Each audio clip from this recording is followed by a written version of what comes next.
Hello, hello, and good morning for a bright and early Sunday morning D&D session. We are Tales from the Lost Emporium. I am Bushy, and today we are playing episode 4, I think, of Dragon Heist. So, before we go over to our DM, Gary, for an intro and the players, we just want to give a quick shout out, as always, to our three main sponsors. We have Lost Boys Pizza. Yay! We have Monkey's Emporium.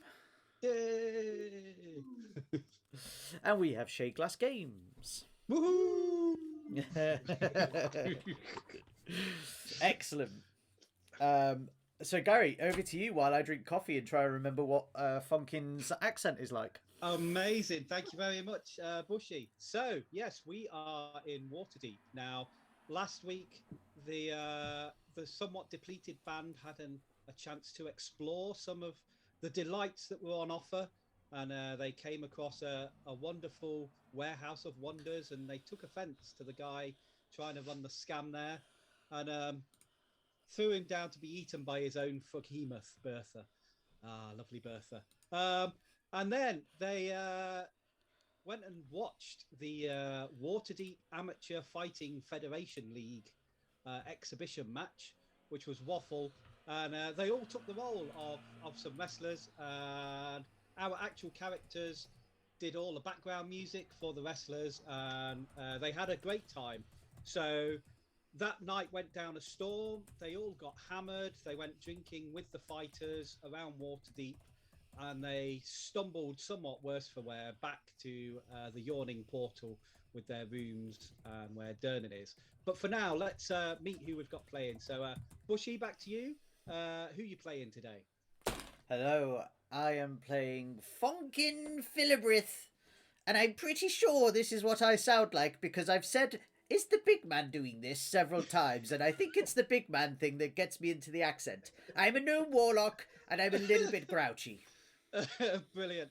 Johnny, how you doing? Good morning. My name is Felix Morbottom. I'm halfling. I'm level 6 now, I think, which is quite good. And I'm here to fuck shit up. Sherry, thanks for coming back. How you doing? Aye, not too bad. Morning, guys. So I'm playing Fatora, who is going to be the life cleric to try and keep all these fuckers alive. Do my best. They'll appreciate it, I'm sure. Finally, Pete, how you doing this morning? Yeah, I'm wicked, man. Live in Camden Town, which is a dead thing today. There's no one about. It's so weird. Yeah, Pete, I'm playing Jeremiah Havoc, a monk with a bit of a surly background, I guess. Brilliant. Who needs keeping alive? Yeah. Definitely. Okay, so you guys are all back in the yawning portal, and this is going to be somewhat familiar to last week because you wake up feeling a little worse for wear, and you come out of your rooms, and actually the first guy that's out is Fonkin, because his door's no longer locked and covered in a mysterious glowing goo. So he's been missing for a good 24 hours, but he comes out and he's first on the landing. So Fonkin, what have you got to say for yourself? Do I know that my room has been locked first? Oh yeah, you magically locked it. Oh, okay, I did it. That's fine. I wasn't sure if it was my patron that did it. Who else is around? Anyone? Well, the other guys start to come out of their rooms one by one. It's up to you who you pick on first. Okay, fine. Well, no one in general, so I'll just be like, I'm going to be tucking into my my breakfast. Brilliant. Look up and I'll be like, good morning, good morning, good morning. You weren't here before.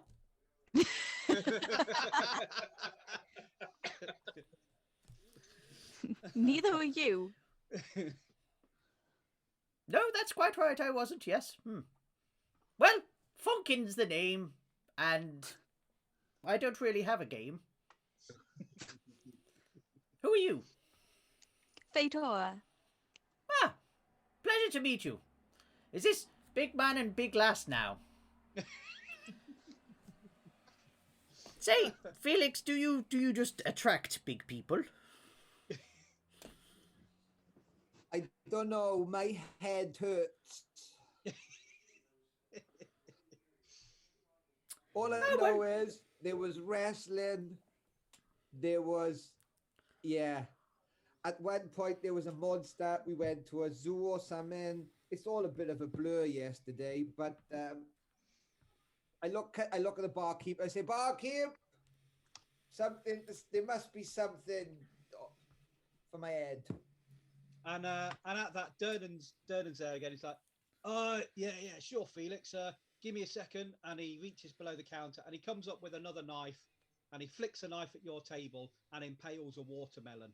And again, that watermelon oozes down into proto flesh. And he's going, fucking mimics, man! I hate the bastards.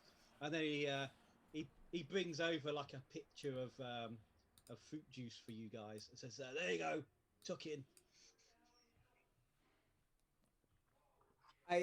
As I look across, I look at at everybody because I'm assuming that we're all together. I look at everybody and I go, "Good. I'm glad everybody's met." And I put my head on my desk for 2 seconds.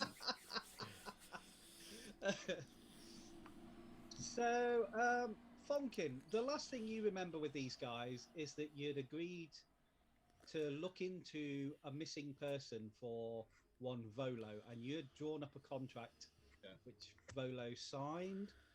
And you're aware that the terms of this contract probably need to be you need to be getting on with it sooner rather than later. And these lot have clearly gone and had one hell of a night out, and they're looking rough. But they have all had a long rest, so everybody's fine. So everyone's had a long rest. Excellent. What's the person's name that we're searching for?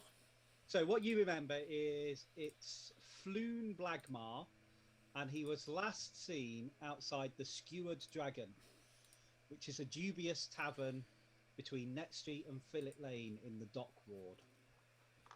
Okay.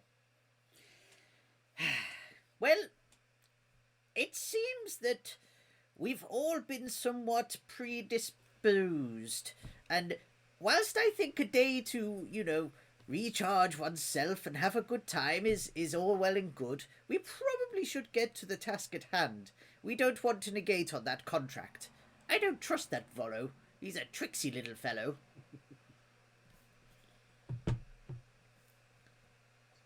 Very good. There was yesterday just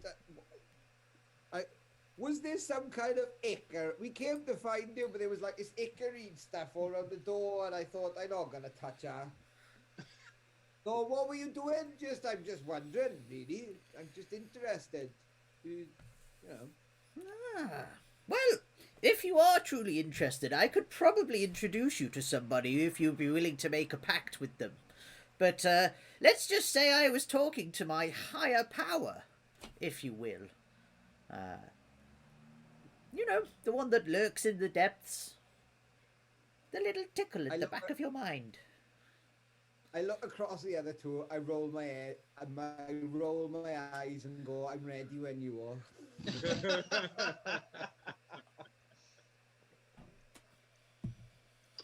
Awesome.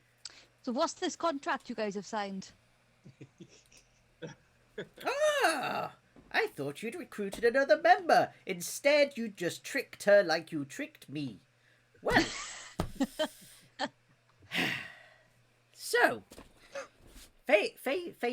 Fedora? Yes.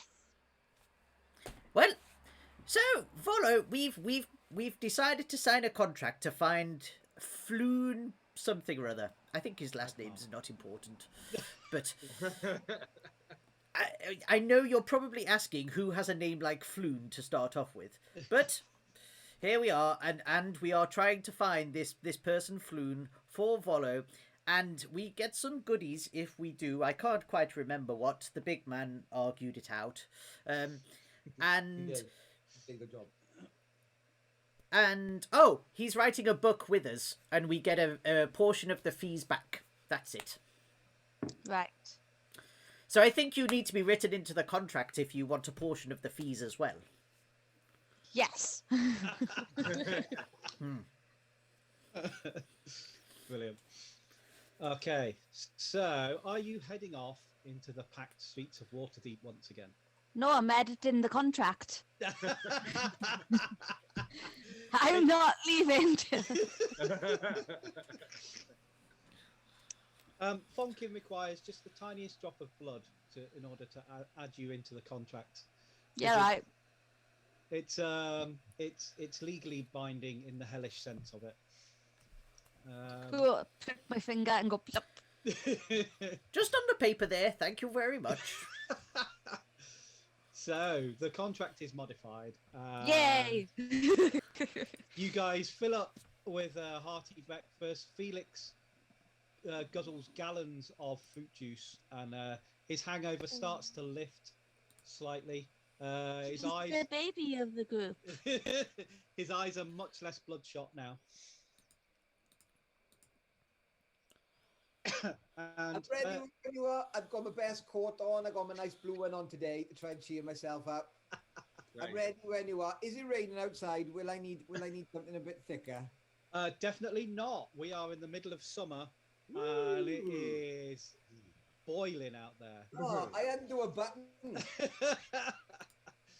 Like as soon as you step out into the street, it's the wall of light and heat hits you, because for some reason the yawning portal seems air conditioned, whatever that is. Durnan's got some sort of thing going on where there's a nice cool breeze circulating and it's always comfortable, but you walk in, it's like walking through that wall of heat, and sweat just instantly manifests. You're like, oh man.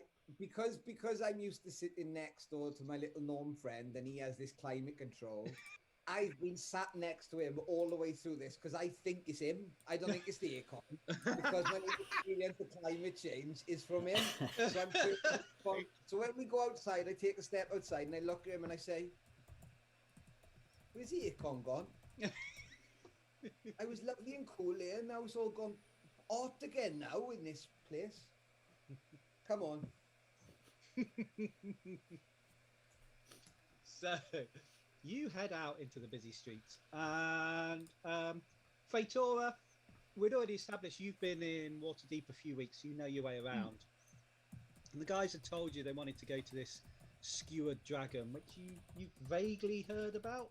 You've heard about the fact that you shouldn't go there because it's not a nice pub. Not if you want to walk out with all your teeth and all your gold anyway. So you lead them off, and you know like a shortcut, but you turn down this alleyway and you find that the street's been cordoned off by the City Watch, and there's a lot of them. And there's literally a wall of City Watch guardsmen in front of you. One of them says, "Really sorry, folks, you're going to have to find another way round." Which is not... It's not entirely inconvenient. There are other ways round, but it's just a shock that the entire street's cordoned off. What's happened? It's more fighting on the streets. I wish they'd keep the blood off the streets. It's really hard to scrub the cobblestone sometimes. And you can see behind them that there's half a dozen corpses, seemingly the victims of some big skirmish. Watch officers have disarmed and arrested 3 blood-drenched humans, and they're in the middle of questioning witnesses. Are they the same, like, are they've got tattoos like the people from before? Yeah. Is that the first girl again? Yes, I'm not going to make you roll for that because you know to look out for it. You can see that there's a couple of Zents, and then there's one of Xanathar's guild tattoos in the groups, as well as on the bodies as well.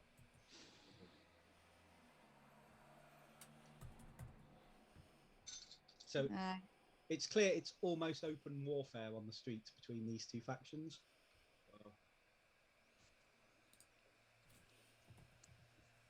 And the guard says, "Yeah, you ain't getting through. You're gonna have to find another way round. Sorry for the inconvenience, folks.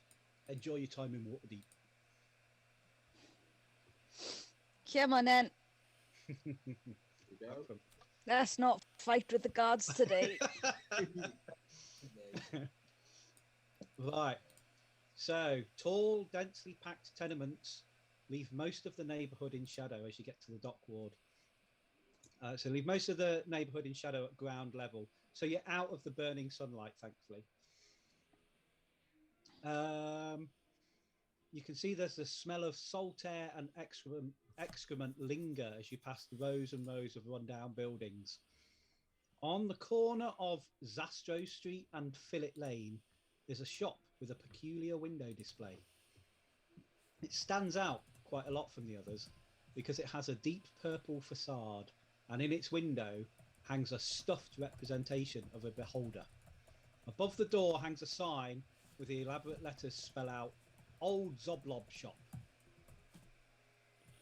You can carry on to... Let's go in. You're going to go Let's to go Old Zob. in. What's your... It might have aircon.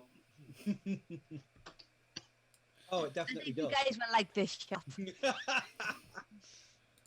So, you enter, and it is indeed cooler in here. It's set at like a modest 16 degrees. So it's very comfortable, especially from the heat outside. And the smell of excrement and salt air vanishes to be replaced by like incense burning, and it's a sort of purple waft of smoke drifting around. Every wall is painted purple, and there's loads of dusty shelves full of knickknacks. All the shelves are a deep violet, and sitting cross-legged on the counter, there's a hairless old gnome, and he wears plum-coloured robes. His cheeks are both decorated with 9 purple face-painted eyes. He's puffing on a pipe almost as large as himself, and he takes a deep drag of it and then exhales this cloud of lavender smoke. He raises his hand and he goes, "Hail and well met. Come and browse the shelves of the most curious curiosity shop in the world." And he welcomes you into his shop. And I just have a look. After the recent events in this place, I think we're all a bit twitchy. Can I just, as these guys go in, I'm going to kind of linger outside for a second and discreetly have a look around and see if anybody's following us. Mainly because I just want to sign an autograph or something, you know what I mean? Just to like, you know. Let's see. Yeah, make me a perception check. Bang it. Just really quick. I was almost going to say spot hidden, but wrong game. Yeah. Wrong game. 15. 15. Yeah, so you look around, and whilst the streets are really busy and heaving, it doesn't look as if anybody's particularly following you. There's nobody acting suspicious. There's no one like keep making eyes on at you. It's just there are shady people around, but they don't seem to be taking too much of an interest in you, other than the passing, scoping out, see how where your coin pouch is. But you're sort of used to these looks, and they don't concern you overly at the moment.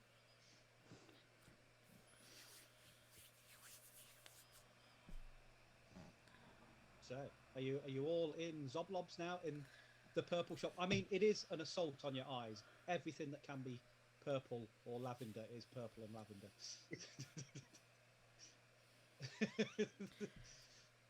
What's he selling? He's selling curiosities, is he? Yeah. Has he got like a weaponry department?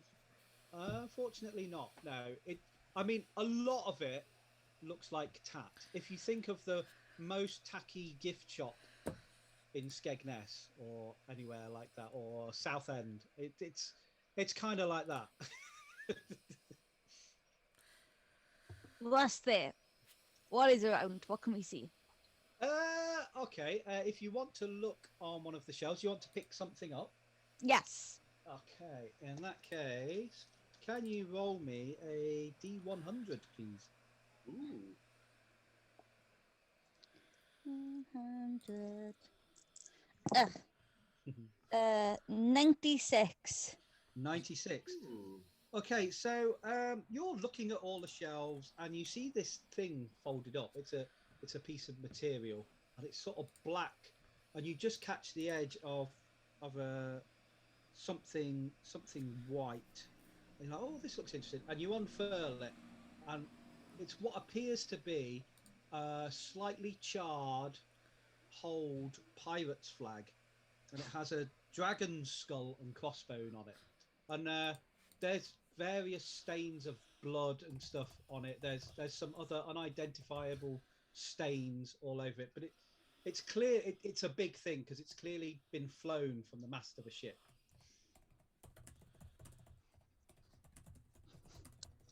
Ah.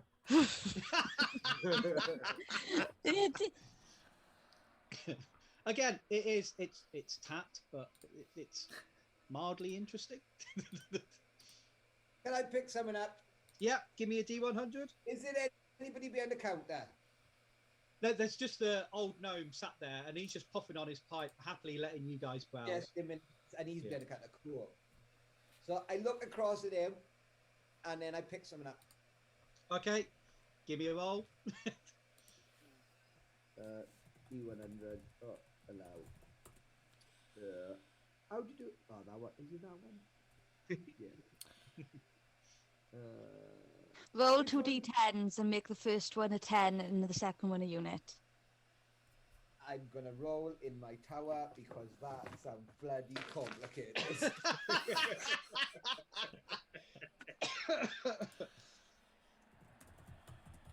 42. 42. Meaning of life. Okay. Life, the universe, and everything. Yes. You find it looks at first like a scrap of a military uniform, and it's all torn and maggot. And you pick it up. Again, there seems to be a lot of cloth in it, and you pick it up and you turn it over, and you see again there's blood and it's ragged all around the edge, and it looks like it was maybe like a piece of an arm, a sleeve from a uniform, but it looks big enough to have gone on fit an ogre.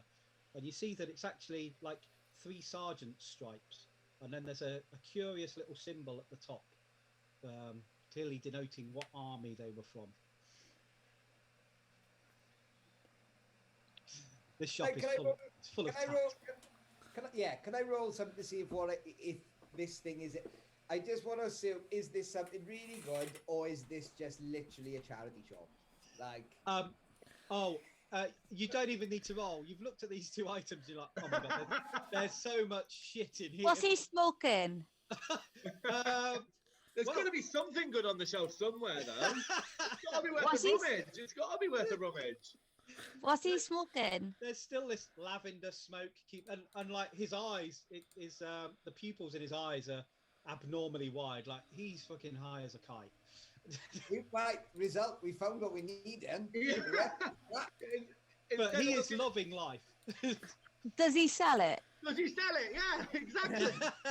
And, well, if you're asking him, he's like, "Oh, you want Zoblob special mix, do you?"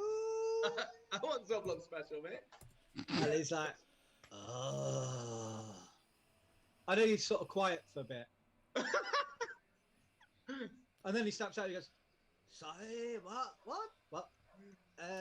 Yeah. How can I help?" The pipes we just smoking, the Zoblon special Oh. mix. Can we buy some from you?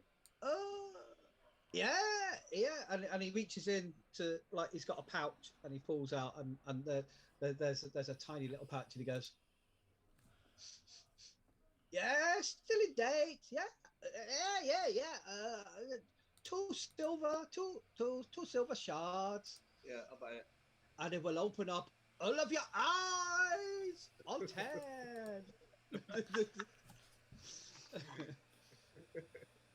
Yeah, you've got some Don't do drugs. heavy duty narcotic. We do not support drug taking. However, This Well, guy he's is loving all right. life. you need to buy a pipe as well now, Jeremiah. Like you can't just. Yeah, can I have you got some like Rizzler to go with it, please, mate? He looks around and goes, "A pie? Oh, yeah. I got a pie." And, he looks really old for a gnome, and gnomes age a lot slower than everybody else, as you know with Fonkin. Yeah. And what he does is he backflips off down the back of his counter, and you hear loads of rummaging. You can't actually see him because the counter's way higher. and then you hear things flying back, and then he goes, "I got it!" And then he comes back up, and he brings in his hands, and he's got a little straight piece of like copper tubing, and he goes, "Pipe! Ha! Yeah, pipe." Can I run a detect magic? Yeah. Yes, you can.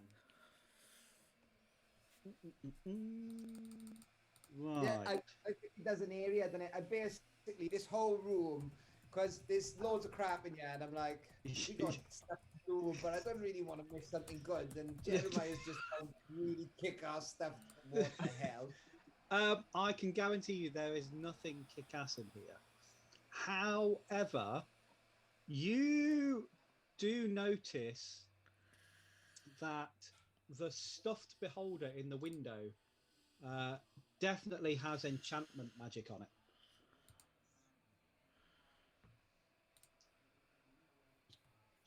Do I give that much of a shit? Do we want to be along? It's entirely up to you guys. It's okay. Zoblob, Yes. I'll give you 5 gold for a trinket for each of my companions.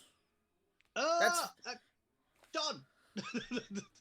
I take the beholder. And he goes, "No, they're not for sale." He goes, "That was the shop named after." As his voice has changed dramatically. I see. It's, Go on, I'll roll to see. I'll pick up something. I'll roll again. it's the narcotics. Cool. Yeah, give me a D100 to see what random trinket you get. 72. 72. You are now the proud owner of a silver teardrop earring made from a real teardrop. That's cool. Suspended in That's very time. cool. Yep. So you can like flick it and it ripples, but it still holds its shape. Oh, Who- 40. 40. Okay. You have a gemstone that looks like a lump of coal when examined by anyone but you. So you find it on the shelf. You go, "Guys, look at this diamond!" And everyone sees you holding this lump of coal and like, "Yeah, whatever, Jeremiah." I haven't even tried the weed yet. Next.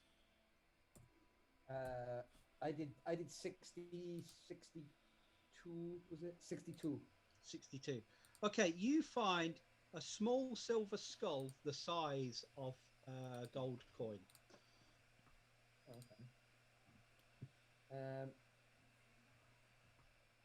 And Fonkin, what did Okay. you get? 8. 8. You have got... Oh, this is cool. You've got a small idol depicting your patron, which to anybody else instantly evokes feelings of horror and repulsion, but you find it kind of cute, and you think it'd be nice to cuddle up to and go to sleep with. Anybody else, it would give them nightmares. Look at its tiny little tentacles. And this thing is disgusting, and just how can this statue even be made? It like defies the physics of the natural world as you look at it. Excellent. So that's all your trinkets, and Zoblob is still there, loving life. I mean, you can ask him about the shop if you like. I look at the other three, and I kind of got this little skull in my hand, and I kind of look at them and I think, and like a stage whisper, I'm kind of like, what is this place? All I know is that beholder in a window. There's something magical about that. Now, I know we got things to do today, but you know I'm a little shit. Shall I cast this magic and see what happens? You do realise it's probably just a warding magic, or it's just a keeping an eye on people spell, like a shopkeeper would have. Well, it means we can come back later and rob him of all his crap. We'll come back. If the weed's any good, we'll just come back and do it.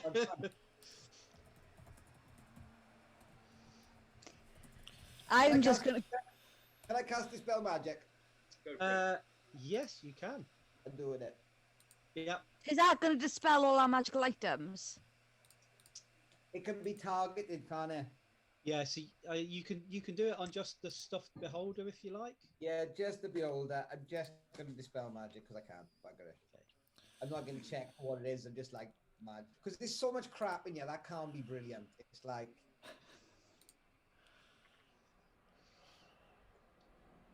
And so he looks at you. So how does you casting this spell? Are you doing it surreptitiously or? This guy's eye is a kite behind the bar, and he... Yep. Or he appears to be. So I verbally say, it's a nice little trick, but it has to go away. So I'll say a few words, and hey, hey, hey! And then he'll... and then... and then it starts, yeah. Just doing whatever it's doing, really. I'm not really conscious of what he's doing, really. His eye is a kite. He is, and he just goes. He looks and he goes. He's going. Oh no, that's gonna take like 2 days for the boss to fix now. Hope he's not angry. Hopefully the fish put him in a good frame of mind. He may punish Zoblob. Oh well, I'll go back to smoking. And his voice has changed yet again. Okay, so you were not the boss. I thought you owned the shop. Oh yeah, I own the shop. I bought the shop. I settled here. I bought old Zoblob's shop from its previous owner, Zoblob. And then I tried renaming it, but everyone kept calling this Old Zoblob shop. So I just changed my name to Old Zoblob. That's an easy way to do it. Yeah, keep the brand. It's all about branding. Not wrong. How much knowledge do I have with the Xanathar Guild? Make me a history check. Good question. You certainly recognised their symbol last time. Yeah. Uh,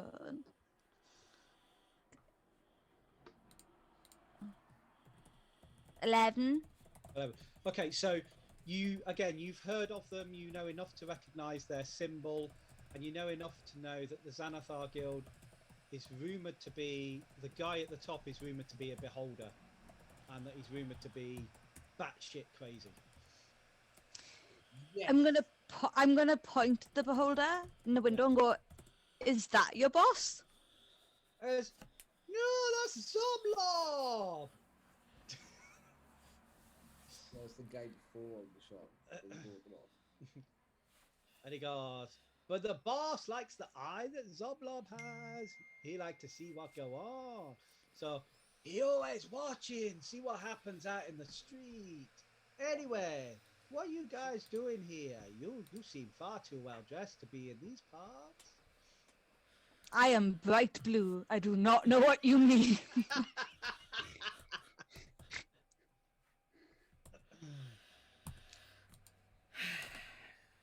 So, Right. you know the little silver tube that he gave Jeremiah?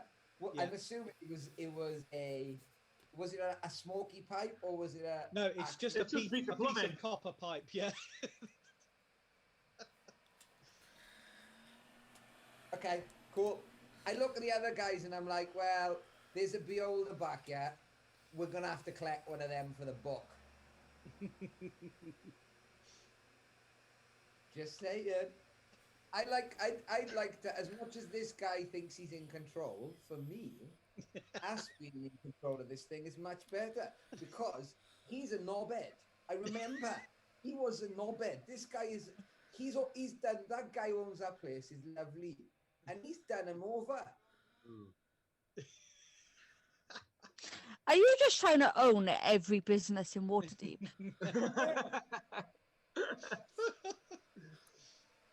I've come to take this place over. The weather's nice. There's lots to do here. And I got 8 brothers, so I can rehome them all year. Lovely.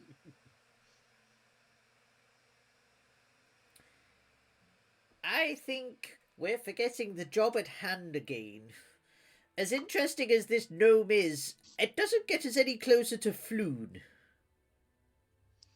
Floon. And Zoblob goes, "Who's Floon? Is there another one of you somewhere here? Hey, Floony, Floony, Floony, Floony!"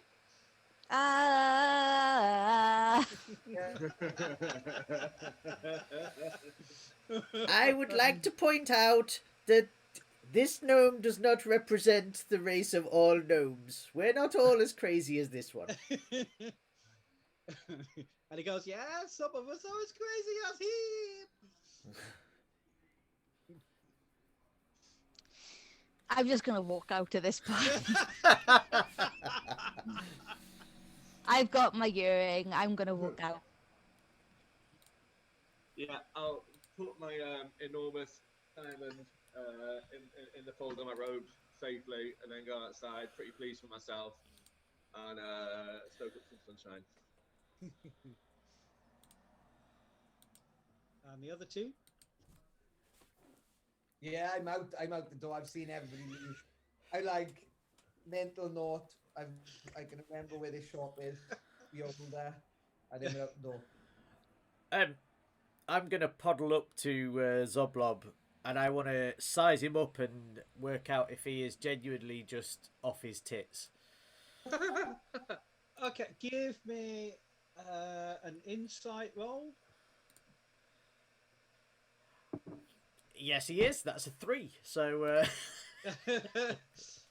You just think he loves life, and it's you kind of admire his almost zen-like state of not giving a shit and talking random crap. that's fine. Especially as you've got a statue of your patron now. Okay. So yeah. So Fonkin will just nod at him, tug his beard a little bit, and then walk off. Brilliant. Okay, so you guys head out into the street, and you remember that you were after the skewered dragon, Yes. and it faces an alley that runs between Net Street and Fillet Lane, and Zoblob's was on Fillet Lane, I believe. Yeah. So Zoblob's is on the corner of another street in Fillet Lane. So you walk along Fillet Lane, and you come across the skewered dragon. Now, the skewered dragon, to call it a tavern, is probably stretching the truth somewhat. It looks like a ruin. Both of its front-facing windows are smashed, and a ship's anchor is lodged in the roof. Through what's left of the windows, you can see a group of haggard patrons drinking from huge tankards. And these are this is a low-life tavern. This is somewhat a nice place to get maybe a broken leg of lamb. There's spit and sawdust all over the floor. The bar doesn't look particularly well kept. Yeah, you wouldn't be wanting to spend too much time in here. But Fatora, can you make me a perception roll, please? Yeah. Where's my perception?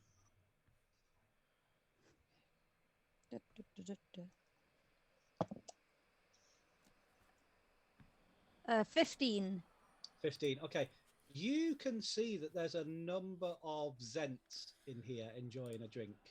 You recognize the neck tattoos, so that would probably indicate you're able to put together that with Zoblob's shop nearby, and clearly that Xanathar's using something to spy here.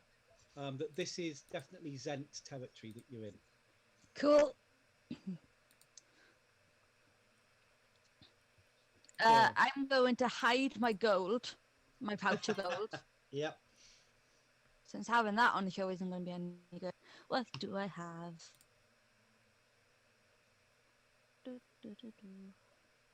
As we step through the door, Yep. I just take my cloak and I flip it around, and on the other side it's black. So I'm just not quite so bright and like obvious as I was. Cool. I can't pull it around me. like again, it's quite raucous in there, and there's sort of little fights around, and there is a bard playing in the corner, and as you guys enter, like he's playing the panpipes, and he's going, "Ba-do-do-do-do-do," and he stops playing, and so suddenly quiet descends, and everyone in the tavern turns to look at you guys in the doorway. I walk immediately over to the bard. Immediately over to the bard. I flick him 2 gold. I say, keep playing. I'm a bard myself. I'll come and gig with you in a minute. Give me 2 minutes. Nice. Back across the room just to get him playing again. And he starts up, do, and then like everybody in the tavern goes back to doing what they were doing. There's a fat tavern keeper behind her. It's a plank. It's not really a bar. It's a plank on 2 barrels. He's got a stained apron. He's spitting in some tankards and wiping them out.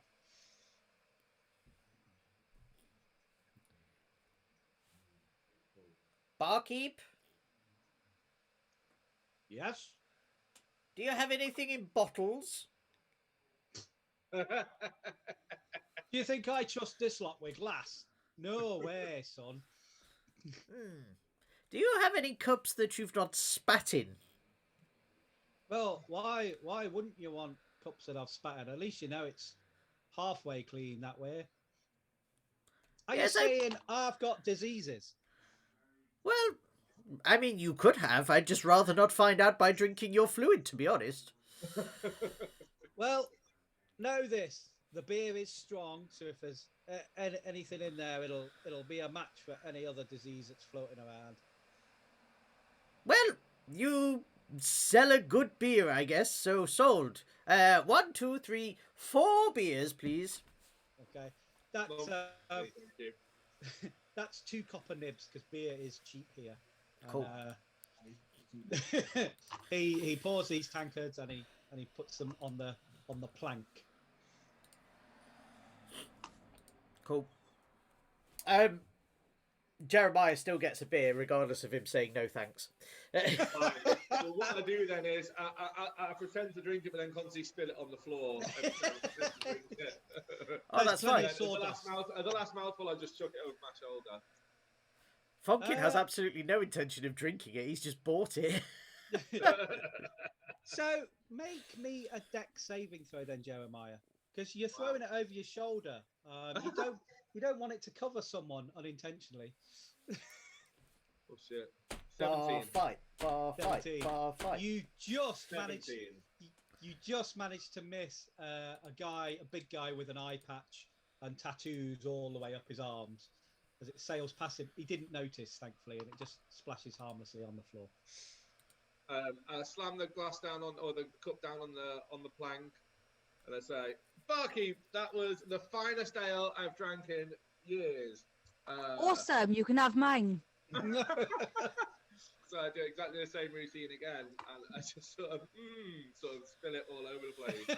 So the beer is delicious, but really, it's not beer we're looking for; it's a person. And I put a gold coin on the counter. I say, His eyes light up at that. I say, "What can you tell me about a person named Floon?" And slide the coin across the counter like that. And while he's looking at the coin, I dump the rest of the beer over. Oh. Like I say, there's plenty of sawdust to soak up any fluids. Okay. And like, yeah. While Jeremiah is doing this, I'm going to lean into Felix and be like, you know, you really should be teaching the big man better acting skills. Your mic's muted. I think so, little man. I think so. See these big people. They think they got it, but they haven't. They haven't. And as Jeremiah's like finding out the digits from the barkeep or the bit, I wander off just to talk to the bard. Okay. Just I maybe pull out a flute and kind of join in with him for 2 minutes so that you guys can like. I just tried to. In fact,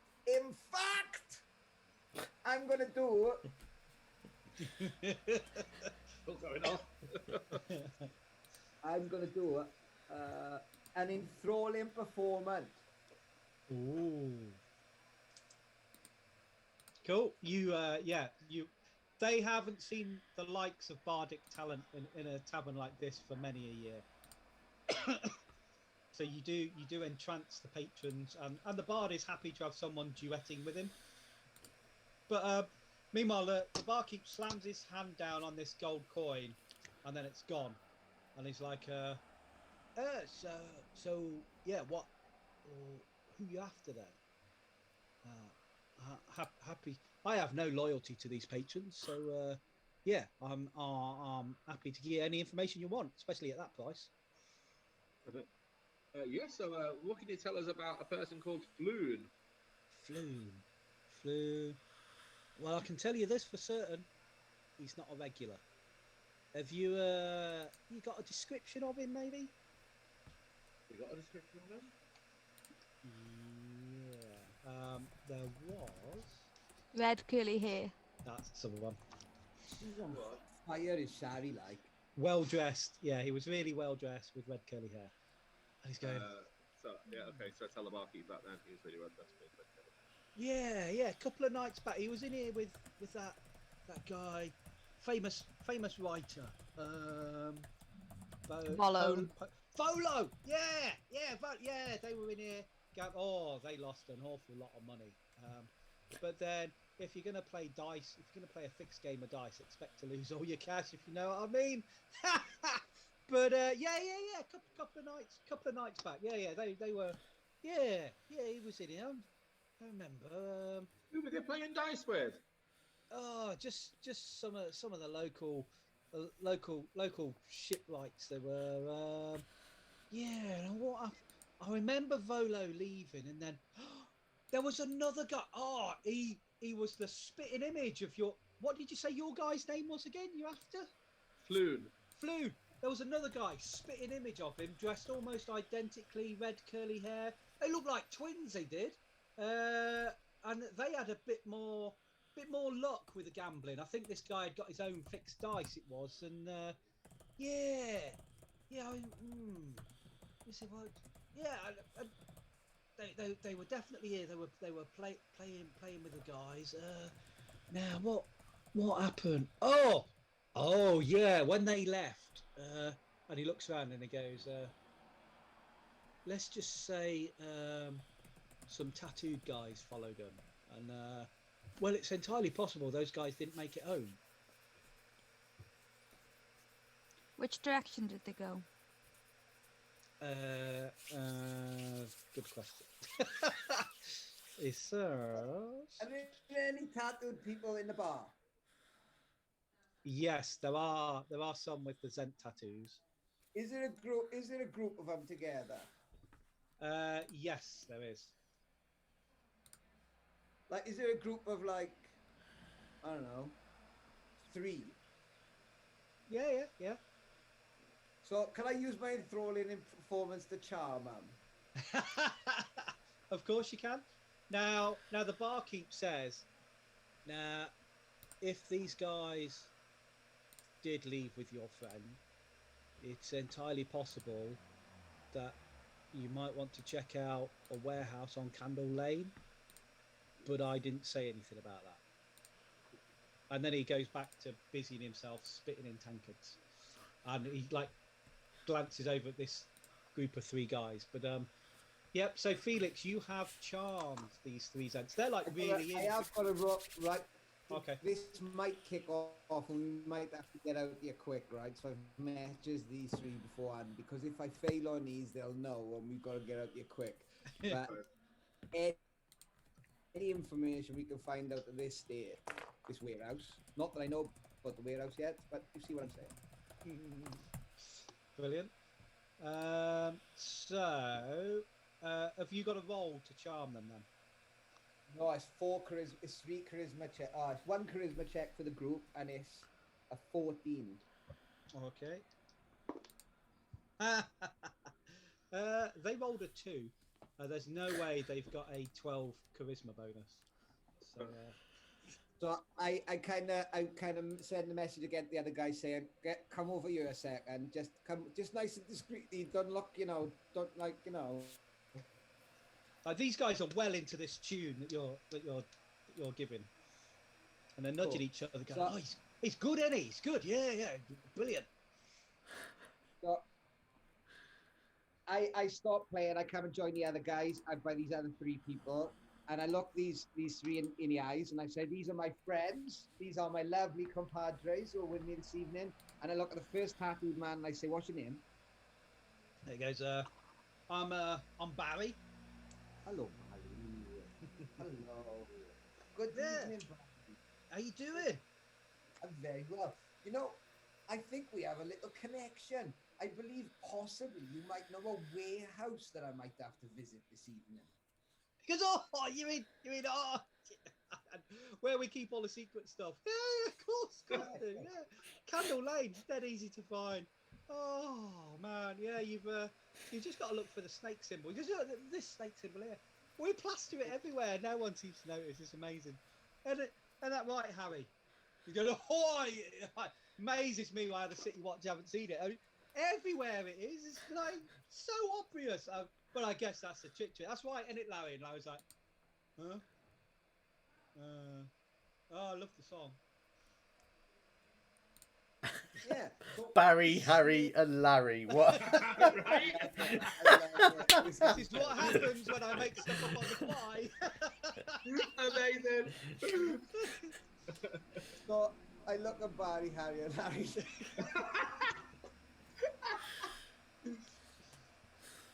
And I say, this warehouse is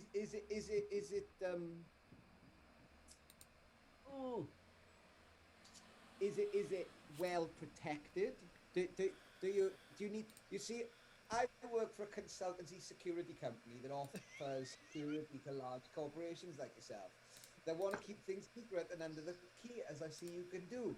I hope they go in blank. I want them to be like, I want to be spilling out business speak like a performer, and Yeah. them just glazing over. So later on, when somebody says, "What did that guy say to you?" even after they've been charmed, they'll be like, "I don't really get it." But I basically want to try and find out to them, is there a lot of security there, or is this a stealth job, or is this just walk in and we'll be fine? So yeah, you do that, and you kind of confuddle them with long words that they don't really understand, but they're just hanging on every word that you say, because you're like the center of their universe at the moment, and they go, "Oh, yeah, of course it's security. Yeah. There's 6 of the guys there. You know, they're guarding all the crates with all the weapons and stuff that we keep shipping in that no one notices about. Yeah, it's no problem. They grabbed a guy actually the other night. Yeah, he's locked up in there. He is locked up. Yeah, oh, it was really funny. Oh, right, well-to-do guy he was. Oh, you should have seen the cut of his clothes, man. It was amazing. In fact, there was 2 of them. We got 2 for the price of 1. Would you believe that? Oh. So I look at Larry, Ari, and Barry, and I take 2 seconds. I turn to my compadres and I say, "Listen now. I think we should try and get in there as quick as we can. Maybe we can use these guys as a bit of a distraction because they're gonna do whatever I want to do for a while, as long as nobody is Amazing. nasty to them or their friends. So we could maybe go down to this warehouse, get them to go around the front and kind of make a fuss. Oh my god, there's a pink elephant, to think of something." Yeah. And then we could maybe creep around the back. I don't know, because, you know, I don't like fighting all of the time. How long does your charm last? I don't think it's Until somebody hits them. They're Until- charmed. I think there is a time limit on it. Hang on, let's just check. It might. Once per rest, you can choose 3 targets. Listen, watch performance for 1 minute. I've done that. Charm fails if for 1 hour. 1 hour. Okay, yeah. So you've got them enthralled for an hour then. So do we think that's enough time? Oh, we haven't been to the warehouse, so we wouldn't know. Okay. I leave it with you guys. I'm gonna take a step back. We've only, we got time. I'm gonna say to you 3, what do you think? Because I think it's a great idea. I'm here to fuck shit up. So I think it's a great idea. Why don't we get them to draw their tattoos on us? Yeah, that's a great idea too. Fucking amazing. I look at Barry, Larry, and thingy, and I say, do any of your friends in our warehouse have any magical abilities? They go, no, of course not. We're all mundane. Unless you count, Bob. He's good with a knife. Is Bob, but it's not really magic. He's just well trained, I guess. But Brilliant. You're laughing. Laughing. Can you give us all tattoos? Well, Or draw them on at least? yeah. Well, I mean, I can try. If you got any things I can draw it with. So I have got like paper and pens. What is it? Just one matte color, or is it really highly detailed? Is it like? No, it's like... not highly detailed at all. It's like a stylized, just black dragon that's coloured in black. Is anybody able to do forgery? No, I don't think I can. If you have like forgery in the stuff, like you might have a forgery kit. I don't know a forgery kit. No. Thought I had. No. So I've got pen and paper and ink. Yeah. Right. So what I'm gonna do is I've got some paper. So we've only got this for an hour. So we need to find out. I turned to the guys. How far away is the warehouse? He goes, it's 5 minutes. 5 minutes walk if you want. So I say stand still, and I get a pen, I draw around the thing. If I need to roll anything, I will, and then I cut it out, and then I literally colour in the shape on Fatora's arm and go, what do you think? So what they do, Barry and Harry grab Larry, because he's the dumb one, and they just throw him down on the table and just bend his head over so his neck's go. Go on, help yourself, Chase found it. I've never seen the like of this. This is amazing. I mean, normally there's like a whole initiation ceremony, but you seem like an honest gent. There's no reason why you can't join us. Absolutely not. Why wouldn't we want someone of your prestigious talent to join us? And so you join.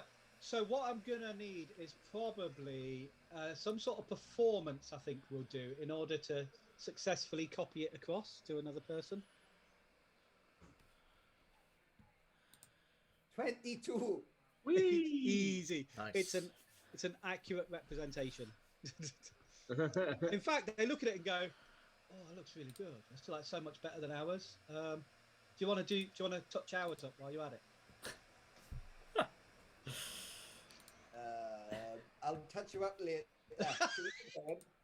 Do we need to formulate any more of a plan before we do this? What does everybody think? I look at my little gnome friend and I say, look, you have skills. I know you got like clever skills. The monk's going to be able to run up walls. She's blue. God knows what she can do.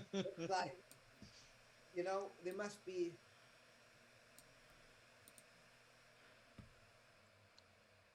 Well, I think we just go in and there's only 6 of them, and there's 4 of us.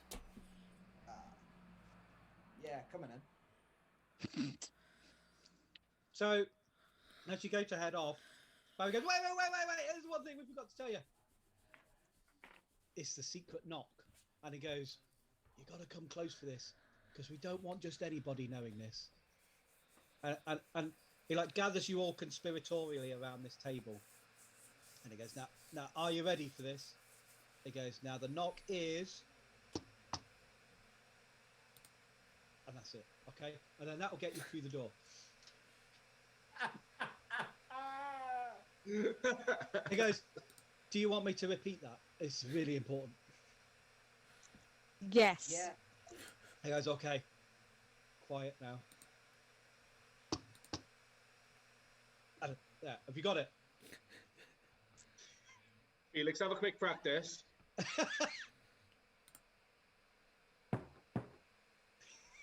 Yes! Amazing. Excellent. Are they going to come with us? Should we take them with us, or should we leave them here? So if you take them with us and the charm wears off, we're screwed. Should we? Okay. So should we tell them we put 3 gold on the bar, and I say, gentlemen, drink until your eyes bleed alcohol. God bless you. So I'm hoping they'll be completely inebriated so that they can't come to the aid of the other 6. Is kind of the now the plan. They all come in at you for a hug and they go, "Oh, Felix, you, sir, are a giant among men, despite your tiny little hairy legs." Thanks very much.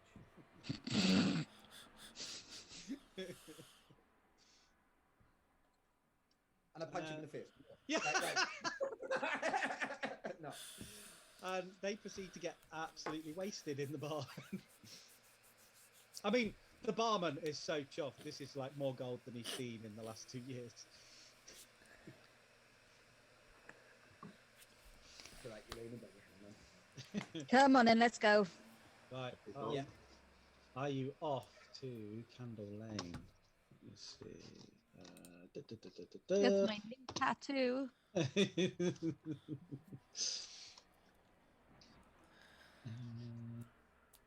Right. So, gloom envelopes a narrow alley as dark as a dungeon and as odorous as one too. Nearly all the street lamps have been smashed around here, so even though I know it's during the day, but because there's so much gloom, like the sunlight doesn't get down here. So it's just these occasional shafts of sunlight coming down, but it seems like the light and safety of day is a long way away because it's so narrow and the buildings are so high and sort of rickety. They're all leaning in. It feels quite claustrophobic. But you see ahead that there's a lamp. It's more like a glow globe, and it's flickering. And it's as you look at it, you think it must be there's some sort of spell on it that's keeping it going, because it's almost like it's a flickering flame. And there's a warehouse directly across the street from the lamp. And this light, because it flickers on and off, it illuminates a black winged snake painted above the door's handle. So you recognise the Zentarim symbol that you've been told to look out for. The warehouse stands at the back of an outer courtyard behind a high fence. The gate on the fence isn't locked. The building has 3 points of entry. There's a front door, a large warehouse loading door, and a painted over window. You can see that the front door has a sliding peephole that can be opened from the inside. Now, I think I've got a map that I can send of this one. So just bear with me. So, I'm thinking a knock on the door, they slide it open, we put our neck up to the door so they can just see the tattoo. And you do the secret lock. Yeah, man. Try and get in there. I don't know if somebody's got like something they can do to somebody straight away, and we just kind of, hello. I don't know. Unless you want to just go in there and shoot shit.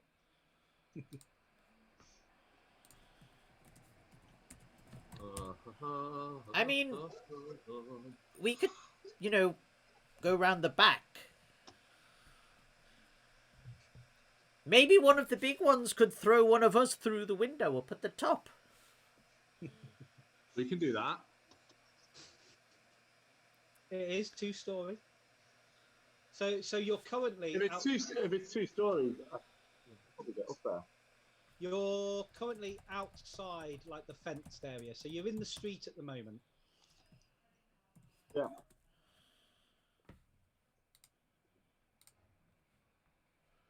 I walk up to the door. Okay, you going up to the door? Cool. I follow her. Yeah. Yeah. What are you two doing? Let's knock on the door. Hi. Okay, so you give the secret knock. Dun, dun, dun. And the door does not open. But make me a perception check. That's Not one. a natural. Not one, baby. You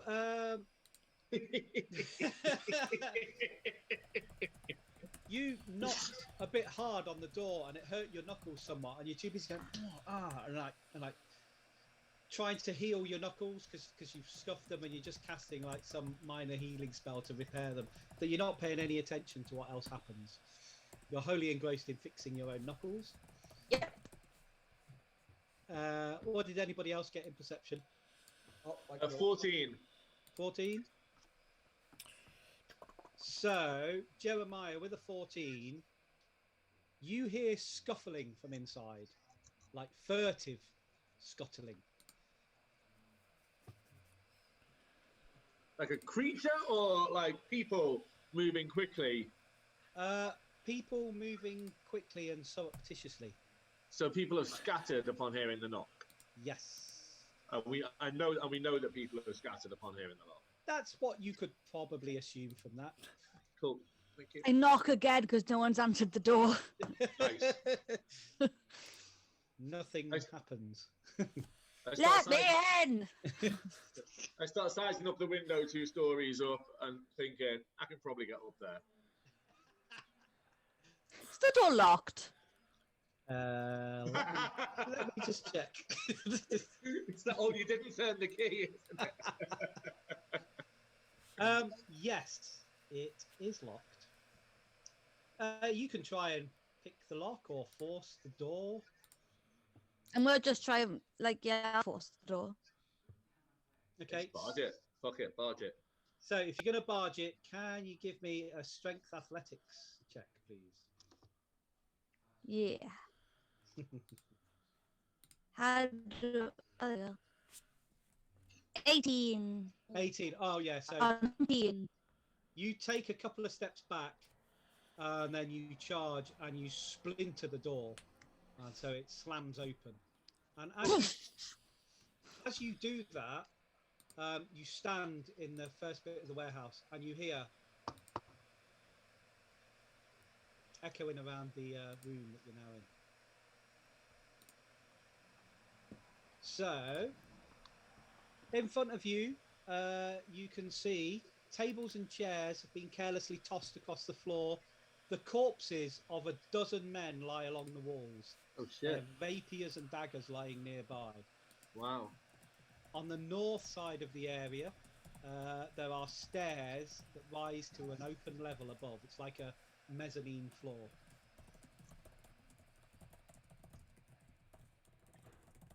I'm like, so I've walked in behind her and I've gone, Victoria, this is mental shit. What the fuck has gone down your check?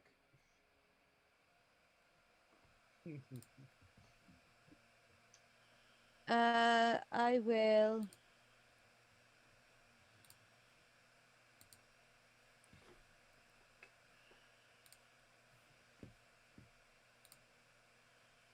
Is it dark?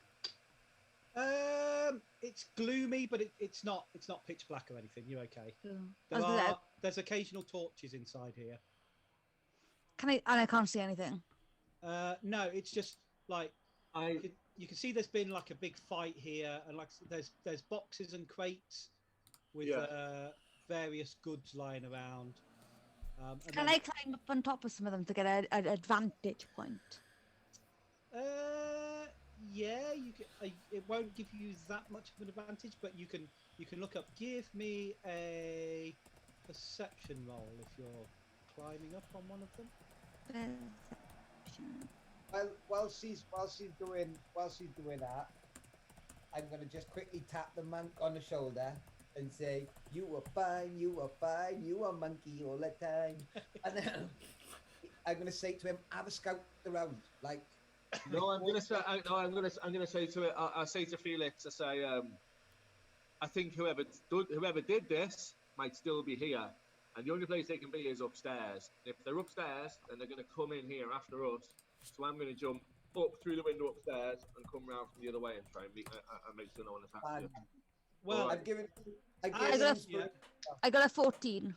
Okay, brilliant. So you don't really really notice anything around then with the 14? It just appears chaos. Clearly, some big fight has happened here. Yeah. You do notice that half of the corpses are clearly Zentarin, because they've got the tattoo that you've got copied, and the others, you can see one of them has the Xanathar Guild tattoo on his hand. Now, Jeremiah, just as you're setting off, Yeah. an arrow comes out of nowhere. Yeah. Let me just see. So, does a probably going to hit you? Yeah. So a 23. Can I? Yeah, that's okay. I can't. Haven't you got the? You can catch. I can catch it. Yeah. Can I catch it, please? Yeah, I think you have to roll. Where is it? So deflect missile. So is it deflect missile? Yeah. So use a reaction to deflect or catch a missile when you hit a ranged weapon attack. Reduce the damage taken attacks reduced by 1d10 plus 9. If reduced damage to 0 and have a free hand, you can spend. Then I can spend 1 key point to make a mid-range attack with a bunged weapon. Okay. So So the damage it does is only 6. okay.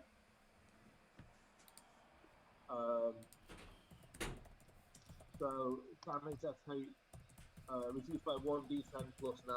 So damage just doesn't hit that, right? Yeah. So you throw it back from where it came from, then I guess. Yeah, cool. I'll throw it back where it came. And do I hit anything?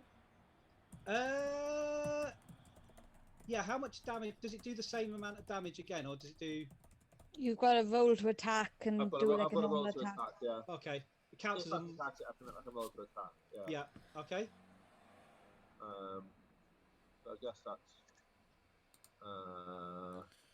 it's a dart attack, I guess. Yeah. Yeah. So 19. Oh yeah, that hits. That hits. And then damage. Come on. 1d. Roll high. Roll Yeah, high. 1d3. Glitchy. 1d4 plus 3 damage.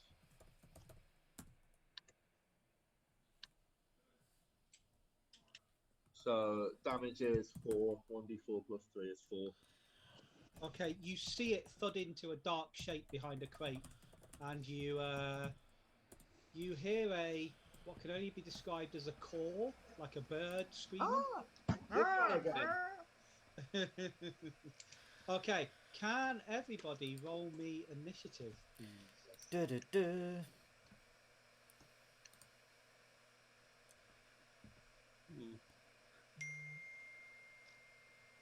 Oh wait, hold on. 21. Hold on a second. Ooh. This one. Thanks for the follow, Speedy245. Hey. Thank you very much. Thanks for the follow. Speedy. 19 for initiative. 19. Felix, how you doing? Not good. 6, but 6. And Fatora? 13. Okay. So that one. Do that. Okay, so Fonkin, it is your go first. All you can see so far, without giving me without giving me a perception roll, is there was some black shape, or maybe some black feathers appeared from where Jeremiah threw this arrow back. Okay, so I can't see anybody to attack. Not unless you give me a perception roll and successfully Alrighty. locate their hiding places. Let's have a gander, shall we? That is 18. Yeah, you okay, so what you notice, because you've sort of been stood in the doorway and allowing your eyes to grow accustomed to the murk, and you think you've twigged what's going down here. This is clearly, there's been a big fight and there's an ambush been set for you. You can see that there are, how many did I put in? 1, 2, 3, 4, 5. There's 5 Kenku in tatty robes. So these are the crow people. Yeah.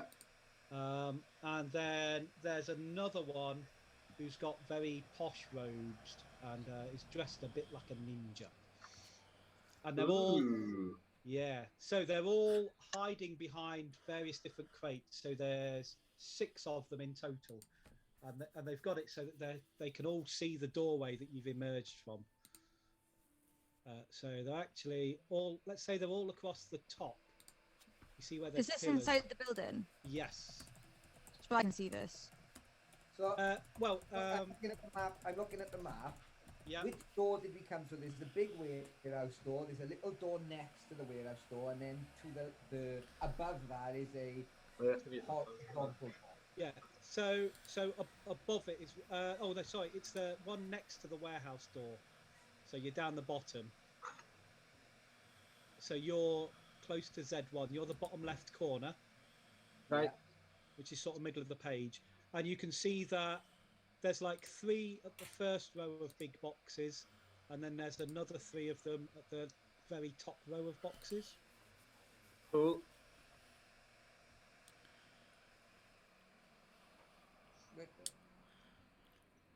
So yeah, Fonkin. So you've spotted them. You can attack if you like.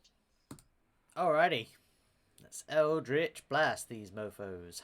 Yeah. Where are you going to Eldritch Blast first? So there's the one that's definitely got an arrow sticking out of it from Jeremiah.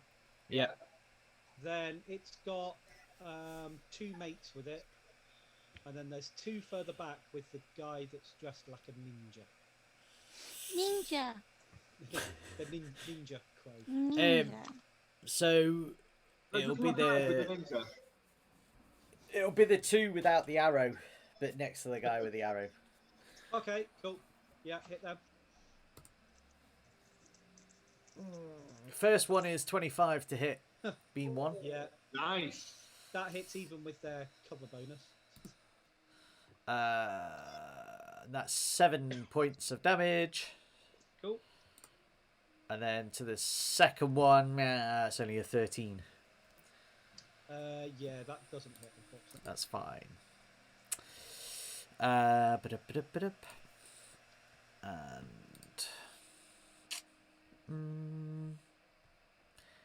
that is, yeah, that's it for the time being for me. Okay, brilliant. So Jeremiah, it's your go. Yeah, I lock eyes with the ninja-looking crow, Yeah. and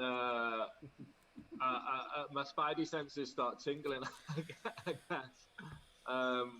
So yeah, I use Fist of Unbroken Air on him. Or Okay. her. So create a blast of air, strikes like a mighty fist. On the creature, he's within 30 feet of me, isn't he? Yeah. Yeah, so he has to make a strength saving throw. No, he fails that. He fails, so 3d10 bludgeoning damage. Where's the d10s?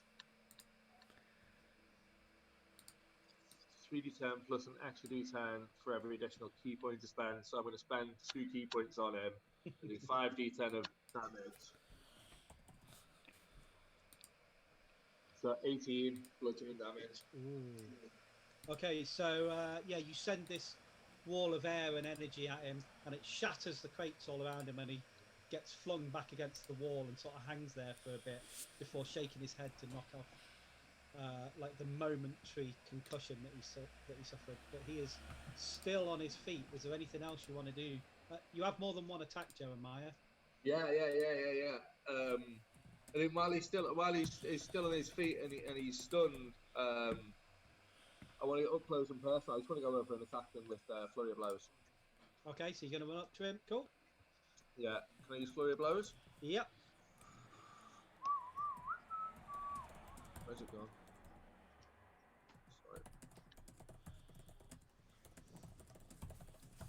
Sorry, I'm struggling on one screen. No, you're okay. There you go. Oh shit. 13.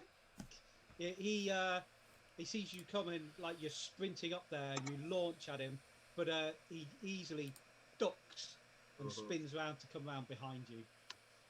Okay. He comes up behind me. Yeah.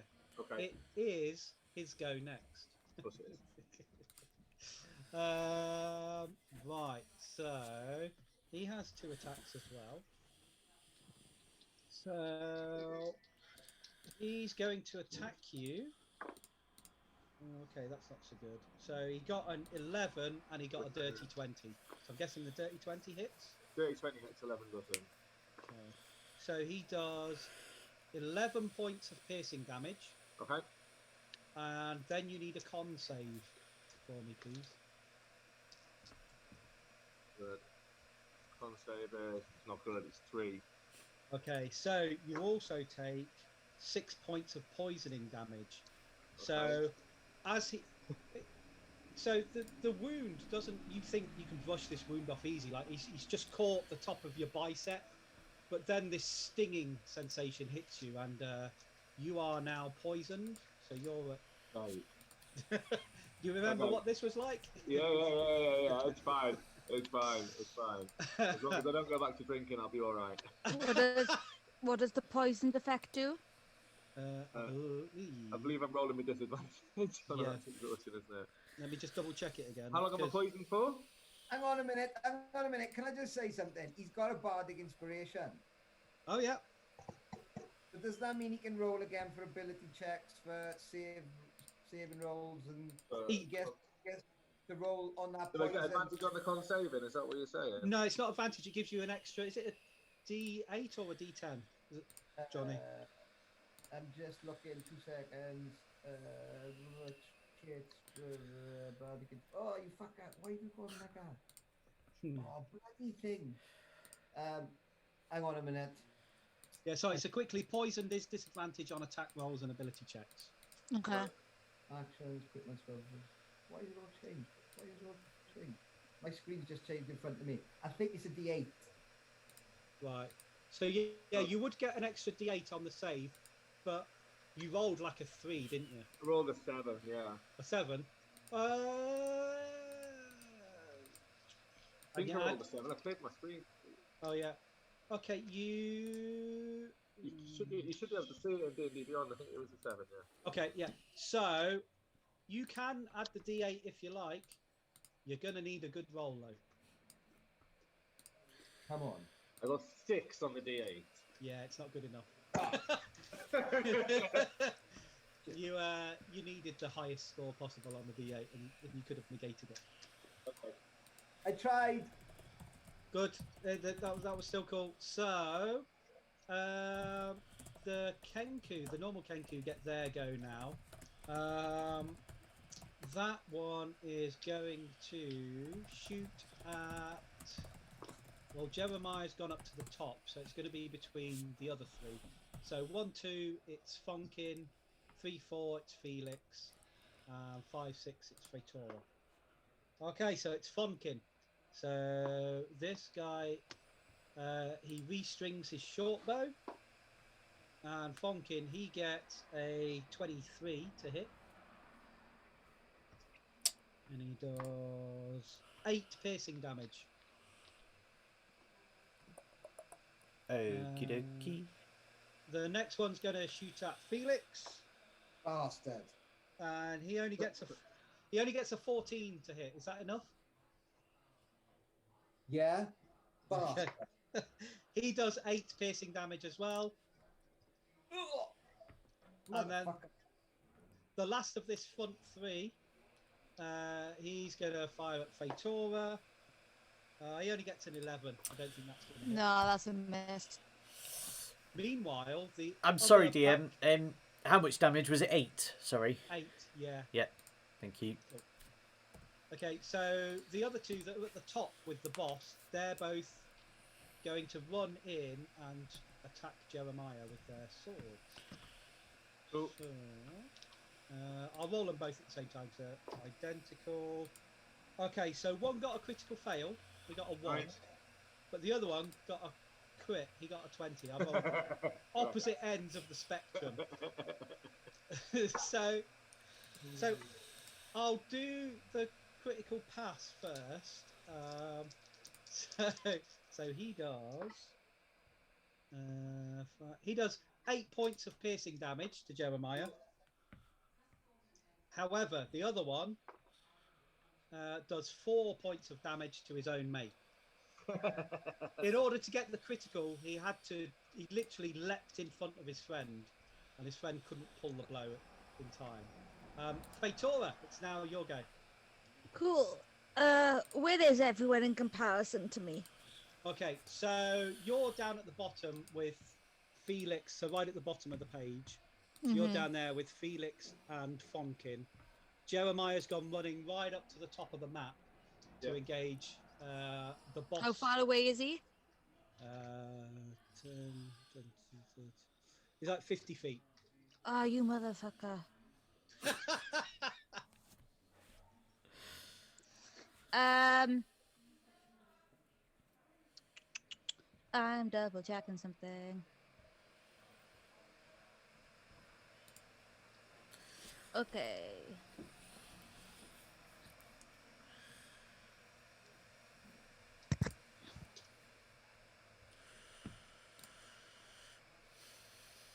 Then I will.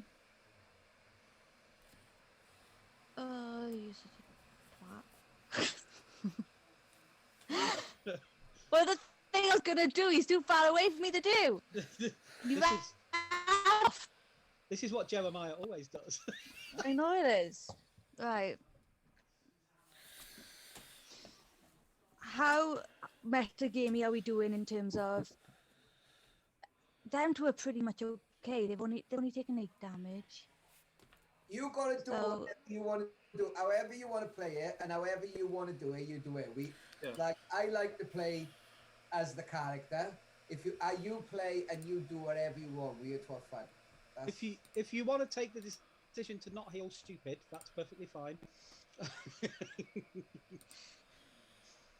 In fact, that's quite fun, particularly if you can restore him. But because you have got your move action first as well. I do. It's just I have so many different healing spells. I'm looking at what they all do. Okay, let's see. What does this one do? Double check. One of them, I'm trying to make sure I choose the correct one. If it hits, there's disadvantage for them, and I think it's guiding ball.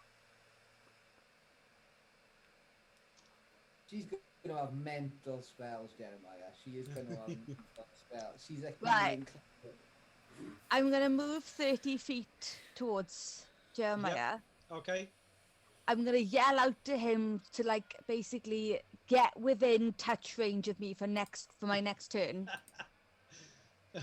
And then I'm going to cast Guiding Bolt on...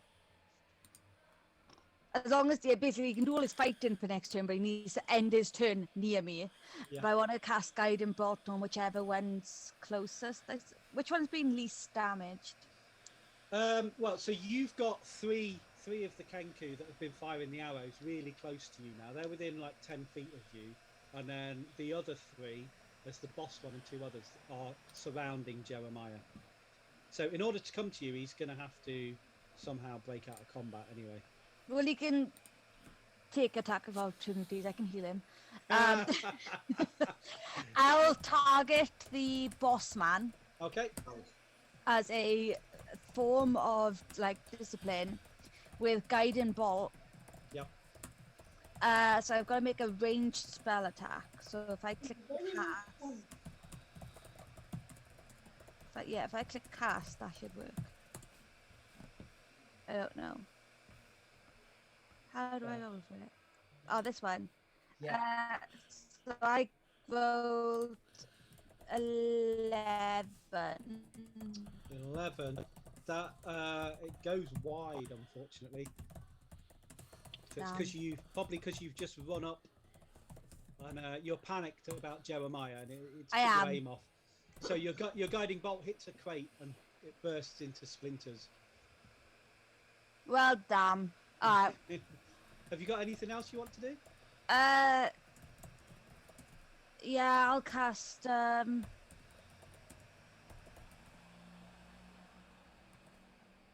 do I have? That's a cantrip. I'll cast Word of Radiance because it's a cantrip and I think I can. Okay. Oh no, that's one action. I need bonus action. What are my bonus action spells? On D&D Beyond, you can actually click bonus action. Can it should I? show ones that are just bonus action. Yeah, on your character sheet if it's on the PC, I think. Yeah, I'm looking. Actions. Bonus actions. Yeah. Spiritual weapons are bonus action. Oh yeah, it's like one of the best bonus actions. Yeah. For second level, what does it do for bonus action? So you can. It appears within 60 feet and gets its attack when it first manifests, and then after So that. I think the rules we agreed on were for your main action you cast the spell, and then for your second one you can do a bonus action, but you can only do it at the lowest level bonus action. Oh, right. I've got healing word. I'll do healing word. Okay.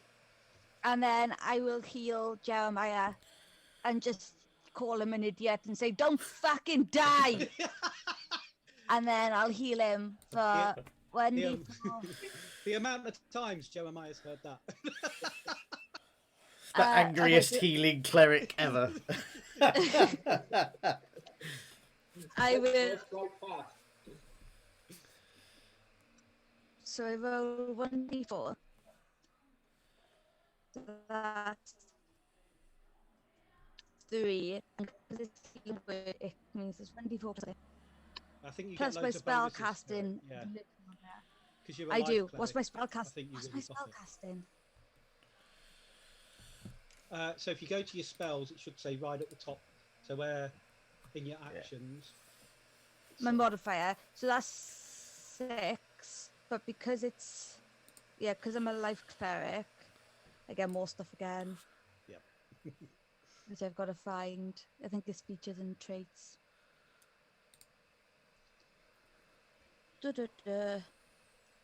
Whenever you use a spell at first level or higher, we can everything's like clicking and things, but it's acting weirdly. Okay.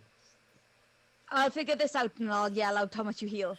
Okay, no problem. So Felix, it's your go. You're right down the bottom of the warehouse. Right, so there's Eldritch Blast gone past my head. There's a monk flying up in front that looks rough. Then this blue wonder has stepped forward, fucked the shot up, and then kind of put the monk in his place. So I'm like, oh, they got this all under control. There's arrows flying at you. So I'm just gonna cast Bane at level 3, which means I should get 5 of them. Okay. So 5 of them need to roll. So this is why I don't like fighting, you know. I'm doing this internal monologue of, oh, bloody hell. Okay, I'll do it. And I cut my hand, and as I cut my hand, the blood sort of like gets like drawn up and then turns into this bright light and it shoots out. And for concentration for a minute up to 30 feet, they can have to roll a charisma saving throw of 14. Okay, so 30 feet, you'll only get the 3 closest to you. That will 9 HP, Jeremiah, is how much you heal. You give me 9. that. That's amazing. Yeah. okay. I'll just do the front 3. I'm not moving any further forward in it. So the first one, oh, he got an 18. His charisma. Next one, 13, and a 16. So the 13's the only one that failed, I think. Spell DC 14. Yeah. Yep. So the middle one failed. So what does he take? So he, I don't think. Oh, he's disadvantaged and everything now, isn't he? Yeah. So every he has the 4 disadvantage. So the one next to him as a bonus action, I'm gonna say because they're crows, yeah. Yep. So the next one to him, I'm gonna say, "Your mother's a blue tit," and I'm gonna viciously mock him, and wisdom saving throw of 14. Okay, and he gets he gets a 15. These are rolling hot. Ooh. And then, as you say that, he mimics the bird call of a blue tip back at you. What a little bastard, and that's the end of my go. Okay, so we're top of the round. Fonkin, it's over to you. Whew. So all of the bad guys are still up? Yes.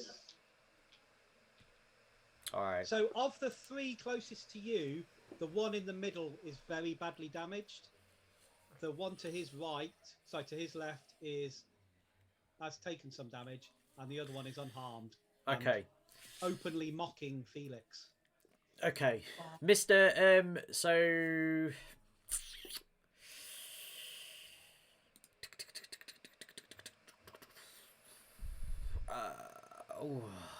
what do I want to do? Do I...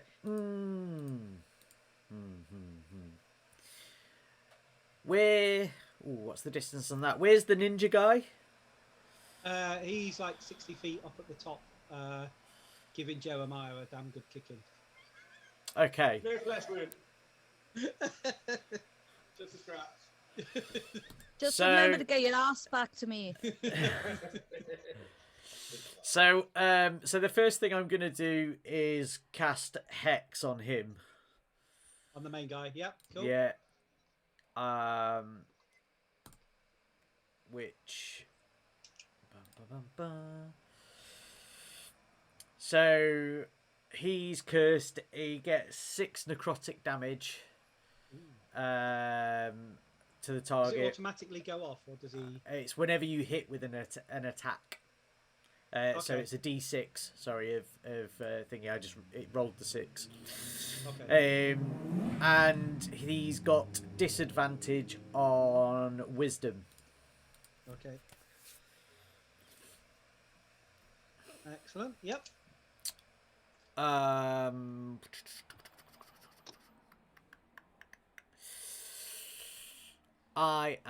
then gonna use. Ooh, no, that's an action. That's gonna be it. I'm gonna just move so I can get into some sort of cover out of the way, so I'm not left in the open. Okay, so there's some boxes like bottom right. You can get to them and give yourself like half cover. Yeah. So the plan is to be within a 60-foot range of the ninja guy. Okay. Yeah, you should do that. Yeah. If you go to them boxes that are in the on the right hand side, you'll be in range for him. Wicked. Okay.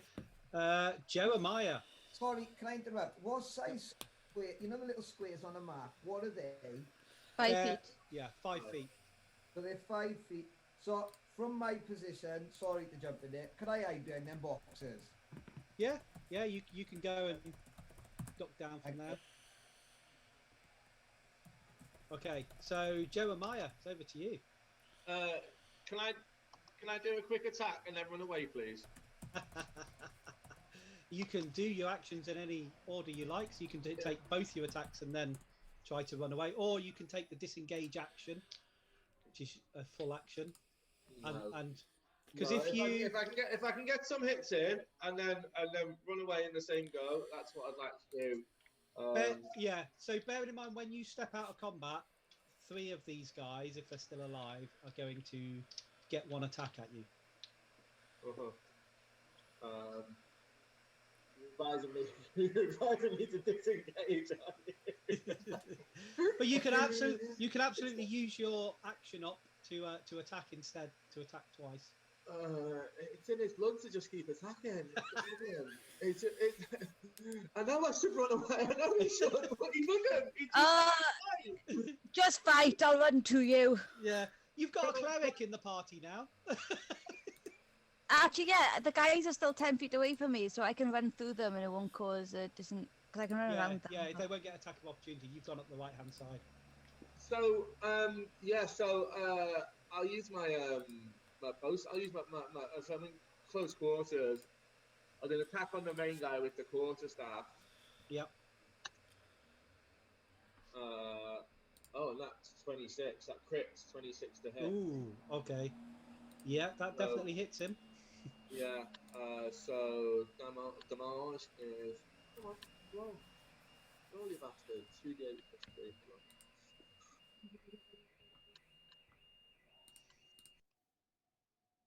damage is 8 plus 3 is 11. Ooh, okay, yep. No problem. Now, do I attack again or do I run away? They're going to come at me anyway. You can attack again, and then you can still use your move action. Yeah, cool. So in that case, I'll do exactly while I've got momentum working. I'll do exactly the same again with the quarterstaff, bow staff. Yep. On the same cat. Sorry, it's not. It's a bit slow. Come on. Go away. There. Okay, not so hot. 11 to hit. Yeah, you did get a really good hit on him with the staff, and Yeah. that sort of shook your hands a bit, and you tried to follow up with it, but he wasn't there. He'd spun round and Okay, cool. just got out the way of the return strike. And now can I go and cower behind the knee of our cleric, please? So you run out of combat, which means the boss guy gets to do an attack of opportunity on you. Let him go. And he gets okay, he rolled a 19. Yeah, that hits. So in total he got a 25. Yeah, that hits. And okay, he's only done 5 piercing damage. Cool. And it also does. You need to make another con save to see if more poison gets into the wound. Yeah. 15. You've trained in the temple to resist some poisons, and as you've already got a taste of this one, you can't resist the initial actions. Oh, which is a good point. You should have been at disadvantage, but we'll ignore that. Shit, my bad. Sorry, dear. Yeah. No, you recognise the stinging sensation, and you managed to shut it out from your mind. So this second one doesn't hit, but the other 2 normal guys get to attack you as well. Are you still poisoned? He is still poisoned. Yeah. Poisoned, yeah. Okay. How long am I poisoned for? They die. It's an hour at the moment. Okay, and would a potion of razor healing clear up the poison by any chance? Lesser restoration will. Yeah. You need restoration spells. Yeah. Okay. Thankfully, you have a life cleric. So the first of the normal Kenku gets a 14 to hit you. 14, yeah, that hits. Okay, and he just does 5 points of damage, and the other one misses. Oh, so that's another 5. That's the second 5 points damage, yeah. Yeah. Oh, 5 points of damage, and the other one misses. Cool. Okay. Just a So scratch. it's now the boss's go, and he's quite annoyed that you've disengaged from combat. So he puts his poison sword away, and he gives a flourish with his hands, and he's got darts in his hands, and he throws 2 darts at you. So Oh shit. that is a 12 and a 17. Can't dodge him, can I? You can when the damage comes in, because they're thrown weapons. Okay. So the 17 hits you, doesn't it? Yes. Okay, so this does 6 piercing damage. Okay. So you have your reaction again, which if you manage to roll higher than that damage, you can throw it back, I think. Okay. So what am I rolling for that? Remember where you can throw Yeah, back, it's your monk ability. Your reaction ability, your ability to catch the dagger, and if you reduce the damage to 0, you can then spend, I think, 1 key point to throw it back. Which, as he only got 6 damage, you're probably going to do it. Because I think you roll a d10. Yeah, sorry, I'm trying to make it all work on one screen. Yeah, no problems.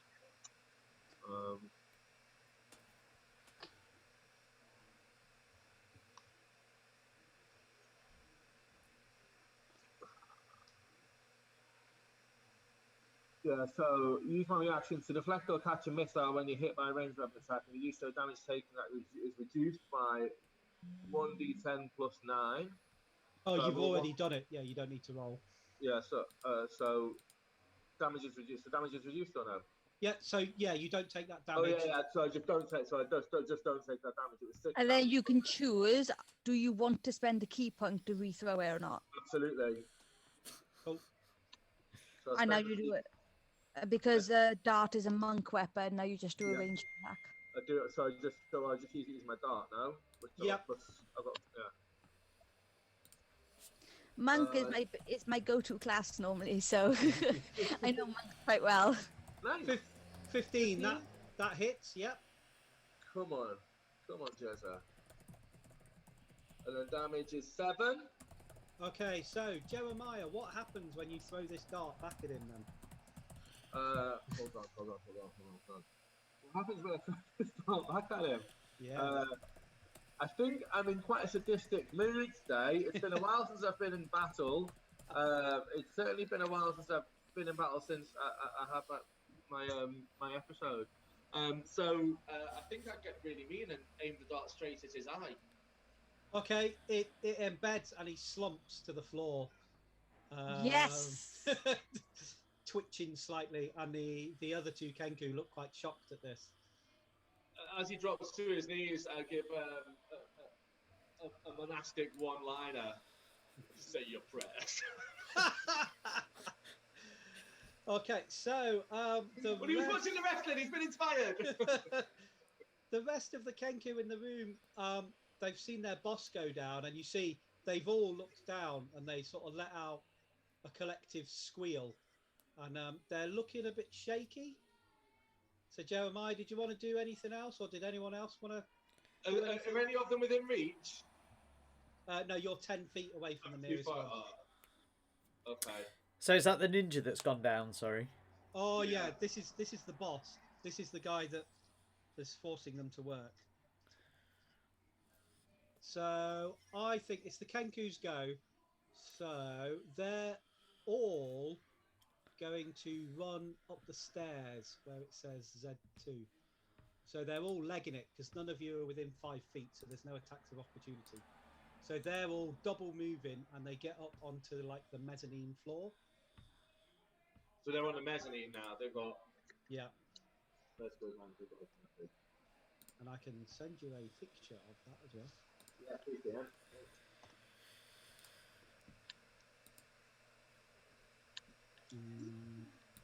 Go.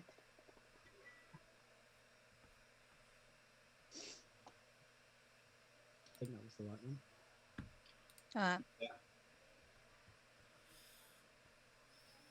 Yeah, that's the upper bit. So you can see there's a So bit they've gone around up the edge. stairs underneath Z4, Yep. and now we're at the bottom, and they're there at the top. Yeah. Yep. Okay. Whose turn is it? Is my turn over? Well, no. Yeah, your turn's over. The Kenku have just gone, so it's now Fatora's go. Okay, great. Well, I'm going to lesser restoration. Jeremiah, so that he's not poisoned anymore. That's amazing. Thank you. And then try and get this. I don't know how damaged everyone is. How damaged are you all? I'm all right. Are you guys like below half health? No. No. Then I can't use my one ability. Can't see all my other spells either, which is really annoying. Here we go. I'm just above half. I'm just above half health. But still.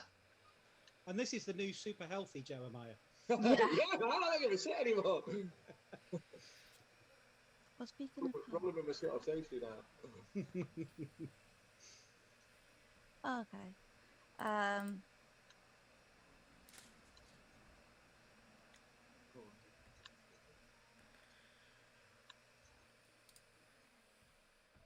Okay. Then I will. So after lesser restoration, are you guys just gonna chase after these guys again?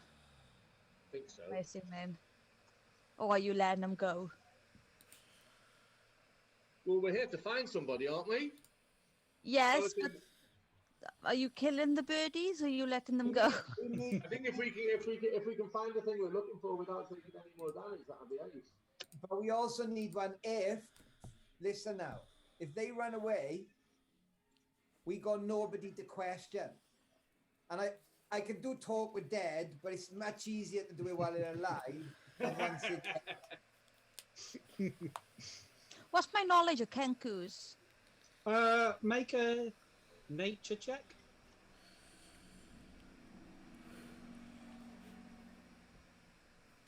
Natural 20. You know all there is to know about Kenkus. Maybe you went and lived with a small community of them at some point. So you know Do that they have a language? they understand language, but they can only communicate by mimicking what they've already heard. So They don't have their own language, do they? They just... Yeah, so questioning them's not going to do anything, because if they don't know... You can ask them a question, but if they haven't heard the words they need to hear to talk, they're not going to answer. It's always fun talking to one. They understand the question, but they might not be able to frame the answer in the same way. Yeah. So they're not going to be so useful to capture. Plus, we've got the dead body, so we can just blame it on him. I'm not chasing them. I'm just gonna that's my turn. I'm not chasing. Okay, Felix, it's over to you.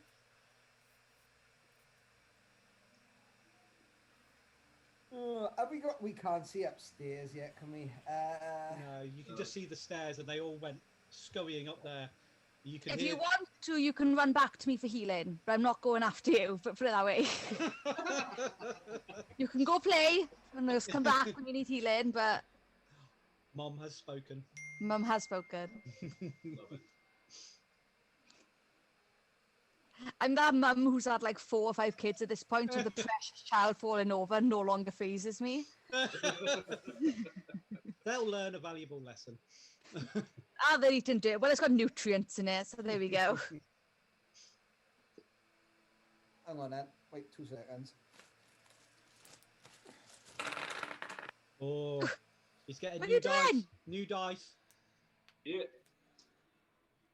So 1 to 10 says I stay. Oh, Yeah. okay. 20 says I go up the stairs. So 1 to 20 go up the stairs. 1 to 10 stay where we are.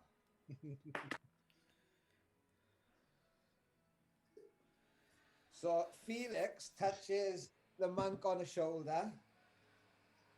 Touches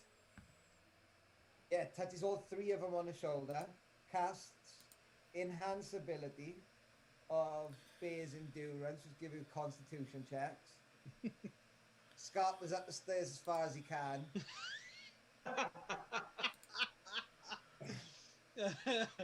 That's that little bastard who's mocking you. What the fucker? I want him. That's fair.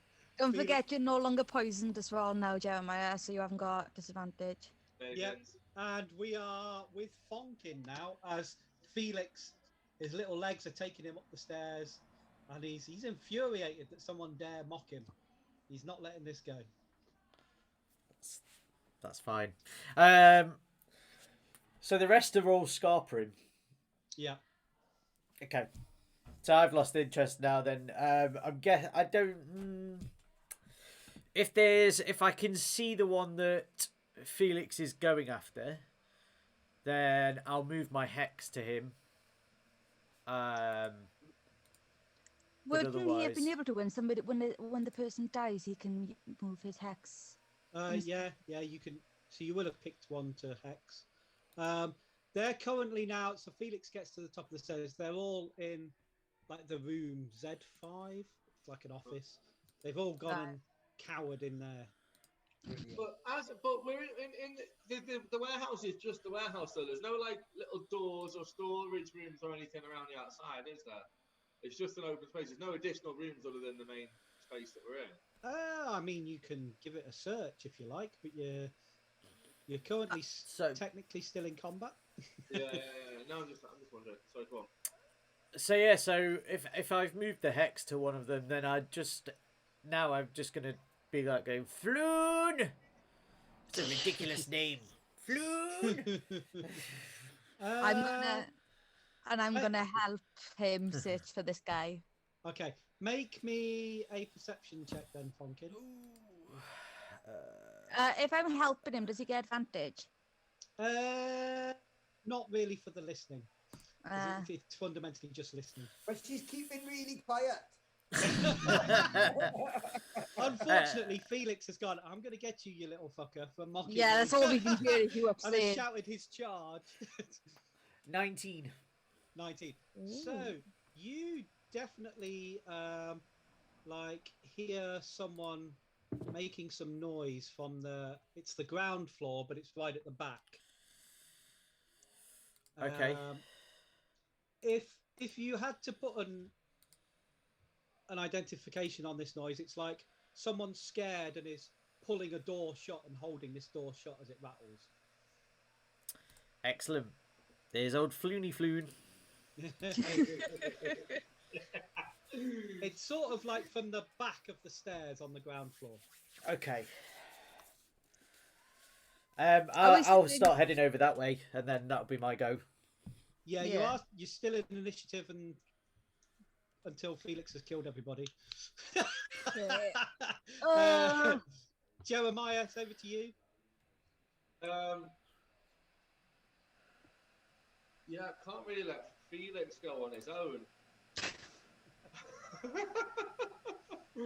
I see no world in which Jeremiah doesn't follow Felix upstairs. Oh, you can run up. All of the Kenku are in the little office. They have put their weapons down and they are cowering in the corner. So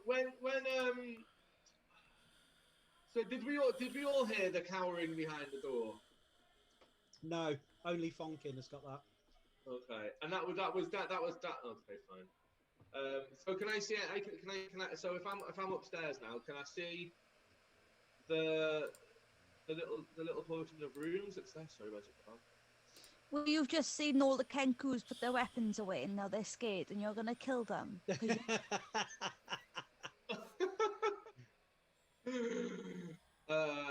They're all in that office. Where Z5? Yeah. They're all in there. All right, cool. So shouts in there. Is anybody else in there with you? Where's Floon?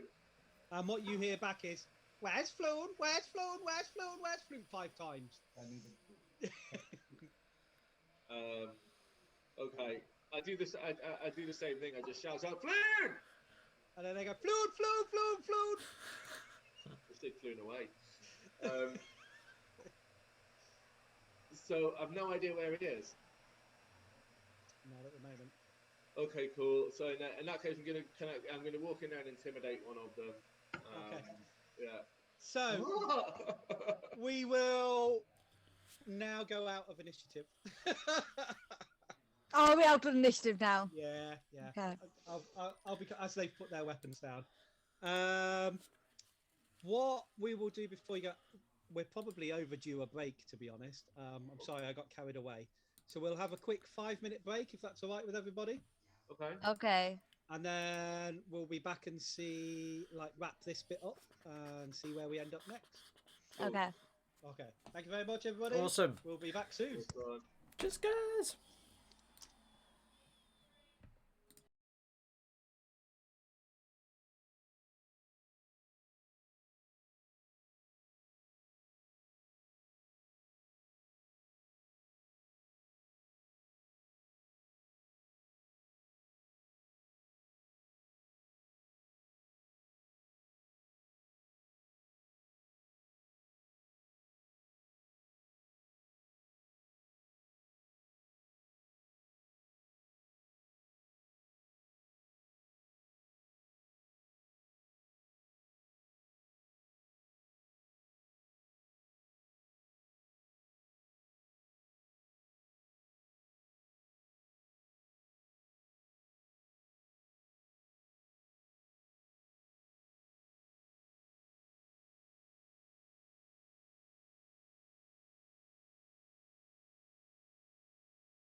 Hello, welcome back, everybody. Here we go. We are still well into Waterdeep. There's been some nasty crows attacking the party. And there was one in particular that did a great deal of damage to Jeremiah. Oh, Jeremiah, it's always you, isn't it? And poisoned him. But the party banded together and took out the boss, and the other Kenku have downed their weapons and are cowering in an office, in an upstairs office of a warehouse, which our party have been told that this is where they need to check out. So, how are we all doing? Are we all ready to jump back into it? Yeah. Let's go. Let's go. Okay. So, currently we have upstairs on the mezzanine floor of the warehouse, we've got Jeremiah and Felix, who are approaching these surrendered Kenku with murderous intent.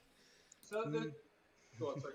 Meanwhile, downstairs we have Fonkin, who is closing in on a shaking door that is underneath the stairwell. And Fatora was probably just rolling her eyes and generally sighing at the chaos that was surrounding her. So, what do you guys want to do? Go on, Pumpkin. Go attack that door. Okay. Floon! Floon! I'm going to be stood like directly outside the door saying this. And the door like shakes. You know, I'm supposed to knock and you open the door. You're knocking the door. This makes no sense. And you hear a, go away. No. Open the door. Don't be so rude. Who are you? Who are you? What do you want? I am the great and terrible Fonkin, and if you don't open this door right now, I'm going to blow the bloody thing off. And I'd like, the door opens a bit and he peers out and he goes, are you with the Zents? And then he slams the door shut. Am I what? Oh yeah, Am we have the tattoos, don't we? Yeah. Are you with the Zents? Ah, no. Why? Like they take a gnome. Look at me. And then it opens a crack and goes, so you Zents are in then? And then he shuts the door. Oh, this is getting ridiculous. I Look. walk over to him and just put my hand on the door and push it open. It opens and you see a well-dressed young man there. He looks somewhat scared. He's covered in grime. He stinks a bit of rancid pickled herring. Okay. And whilst he's got really fine clothes, he's sort of attempting to straighten them up. And he's going, who are you people? Who are you? Look, this magic trick, and then like I basically get water and rub the tattoo off and go. Oh, so you're not with the Zents then? No. So you must be with Xanathars. What do you want from me? You know my father's really important, right? Do you want healing? No, don't heal him. He's being rude. I mean, he's got a point. You are being rude. Poor guy's a kidnap victim. He's in shock. I don't bloody care. We've just rescued you. Well, this doesn't look like much of a rescue. Currently, all you've done is been rude to me through the door. Currently, all we've done is scared off all the Kenkus that are outside of here that were holding you hostage in the first place, found you, opened the door, offered you healing while you've just yelled insults at us and gone, do you know who I am? Oh, I've not started on the insults yet. I mean, I can. I've got a whole load of them if you're ready. Take my hand and accept this as a rescue, and I'll heal you, or I'm closing the door. He looks And he considers, and then he goes, "Well, okay," and he holds his hand out, sort of And then almost deferentially. I will cast Cure Wounds. And he lets out a shiver and goes, "Whoa. Oh, that feels so much better. Oh, why, thank you, lady." Because, So that will heal him. 8, 9, 10, 11. cool. So I So, get to add extra.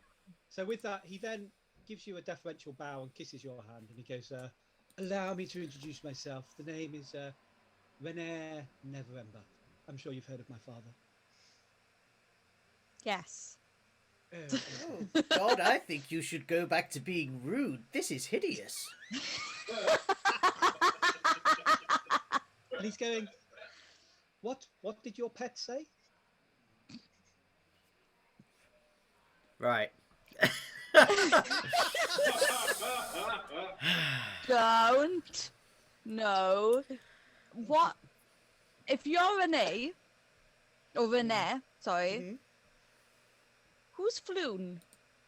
Floon. Oh, yes, I was out gambling and carousing with him, and he looks remarkably like me, you know. But they took him. They took him and locked me in the cupboard. I'd lock you in the cupboard too. So, why did they take Floon over you? And he looks a bit uneasy at this, and he goes, and he looks around. He's like, well, I think they thought he was me, and I didn't want to correct their mistake, because obviously, you know, I'm really important and all that, and I just thought it was easy just to remain quiet. It wasn't really a lie. I just chose not to correct their assumption. That's not bad, is it? You know, well, it was a scary situation and all, and if they thought he was me, then that's fine. Obviously, they thought I was him. So maybe I am Floon. I don't know. It's all rather confusing, really, isn't it? Was you friends with Floon? Friends, drinking buddies. He was useful in his own way. And you'll be okay if he dies because of this mistake, because they might ransom. Oh, no. No, I think I would probably miss him on the whole. But then they never talked anything about killing. They're just after, you know, father's secret thing, blah, blah, blah. All those ne'er-do-wells are always on about. I'm just going to look at Flumpkin. Well, now, what secret thing of your father's? Oh, you know, everyone's always going on about, oh, there's all the gold hidden. Oh, you must know he's your dad. I'm like, father never told me anything like that. Oh, well, just hold on 2 moments, because I have 2 people that are very interested in gold. Felix, Jeremiah. Yeah, they'll be along in a Can I roll moment. insight on him to see if he knows anything about where his dad's stuff is? Yeah, sure. Insight. Now I've got to look up exactly what he knows. Unless you roll bad. 9. Oh, no, I don't have 9. to look up what he knows. Well, so this guy, so you know about the nobility of Waterdeep, and you know, like, the backstory of his dad squirreled away all this huge fortune from his dodgy dealings when he was the unmasked lord of Waterdeep, and then got deposed in an almost coup. But he's fundamentally just A spoiled brat. Yeah, pretty much. He's charming enough, but No, he's not.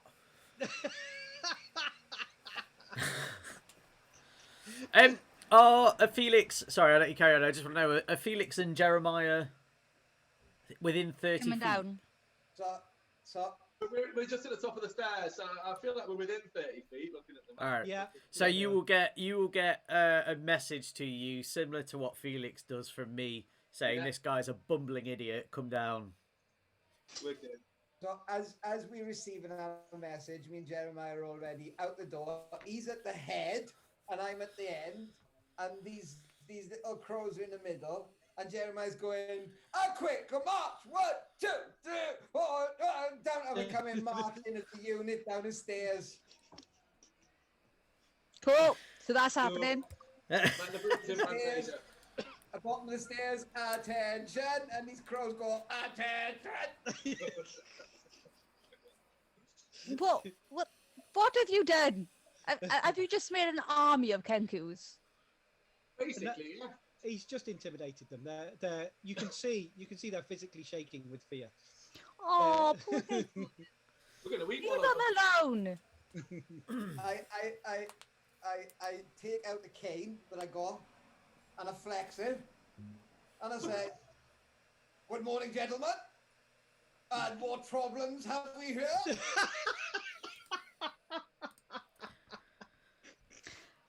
Felix. I look across the ginger guy and I say, "Meow, I hear you're a scoundrel, sir." Felix, meet Renee.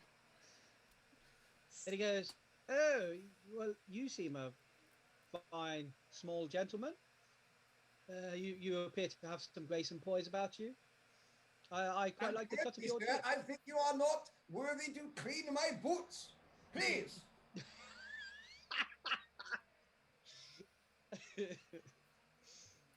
And he goes, "Oh," and he looks at you, Fatal, and he goes, "Are all your friends quite possibly mad?" Well, Felix is Felix. I've only met Flimpton today, and Jeremiah can't handle a drink. Oh, he wouldn't be very good on a night out now, would he? No, that's what makes him so good on a night out. He cannot handle his drink. He goes, "Yes, well, I'm awfully glad that you're not the Zentan, because, you know, they thought Father embezzled all this large amount of gold when he was Open Lord, and then he hid these golden dragons somewhere in the city. They kept muttering something about if they can only find some mysterious artifact called the Stone of Golor. Apparently, the Xanathar Guild had it until recently, and now all-out war has broken between them as to who's got it. Someone's stolen it. The Zents thought I knew something all about this, but I don't. To be honest, Father and I haven't spoken in years. I mean, I've tried to distance myself from him in recent times, you know, given the horrific scandal that kicked off, you know, but I've still got a number of friends in the nobility."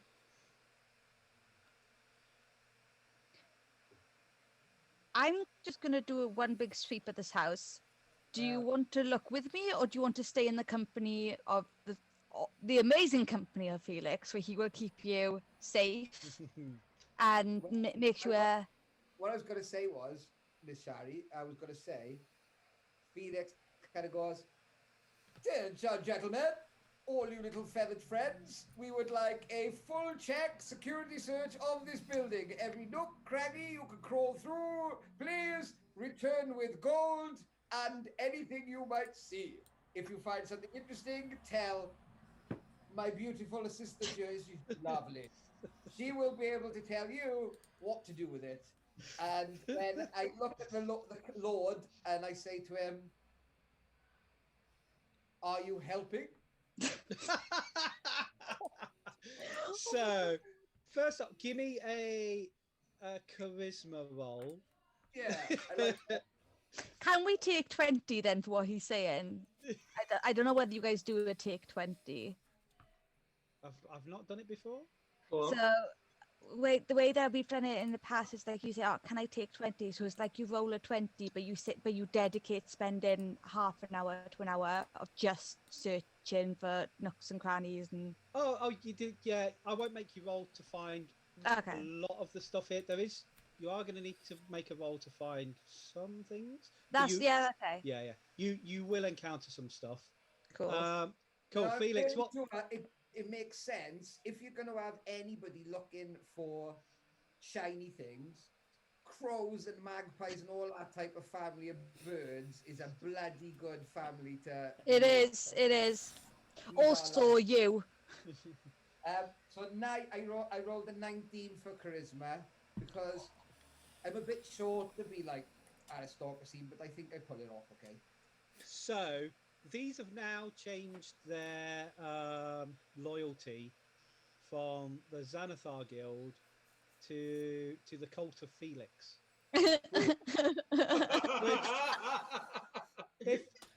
If you're happy to have a huge criminal gang as your possible enemies, that's fine. We can go with that because you've stolen some of their troops.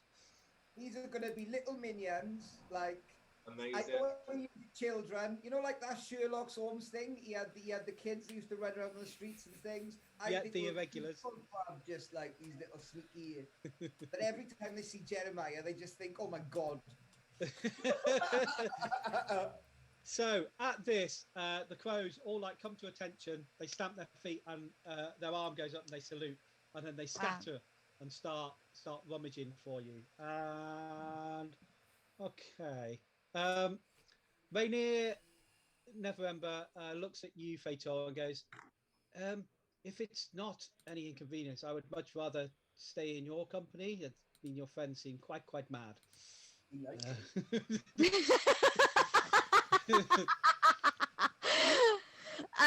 Yeah, that should be fine. I'm going to cast as a ritual, if that is okay, if we're spending some time, detect magic.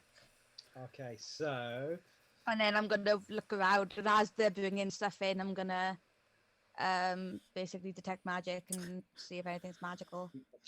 yep. Well- So you Well, get a ping. just Yep, while this sorry. is happening, and after Rene's decided that he wants to stay with Fatora, as he's walking off, I'm going to cast Minor Illusion and make Felix a very bad short version of Fatora. So as he walks past, he can see as well.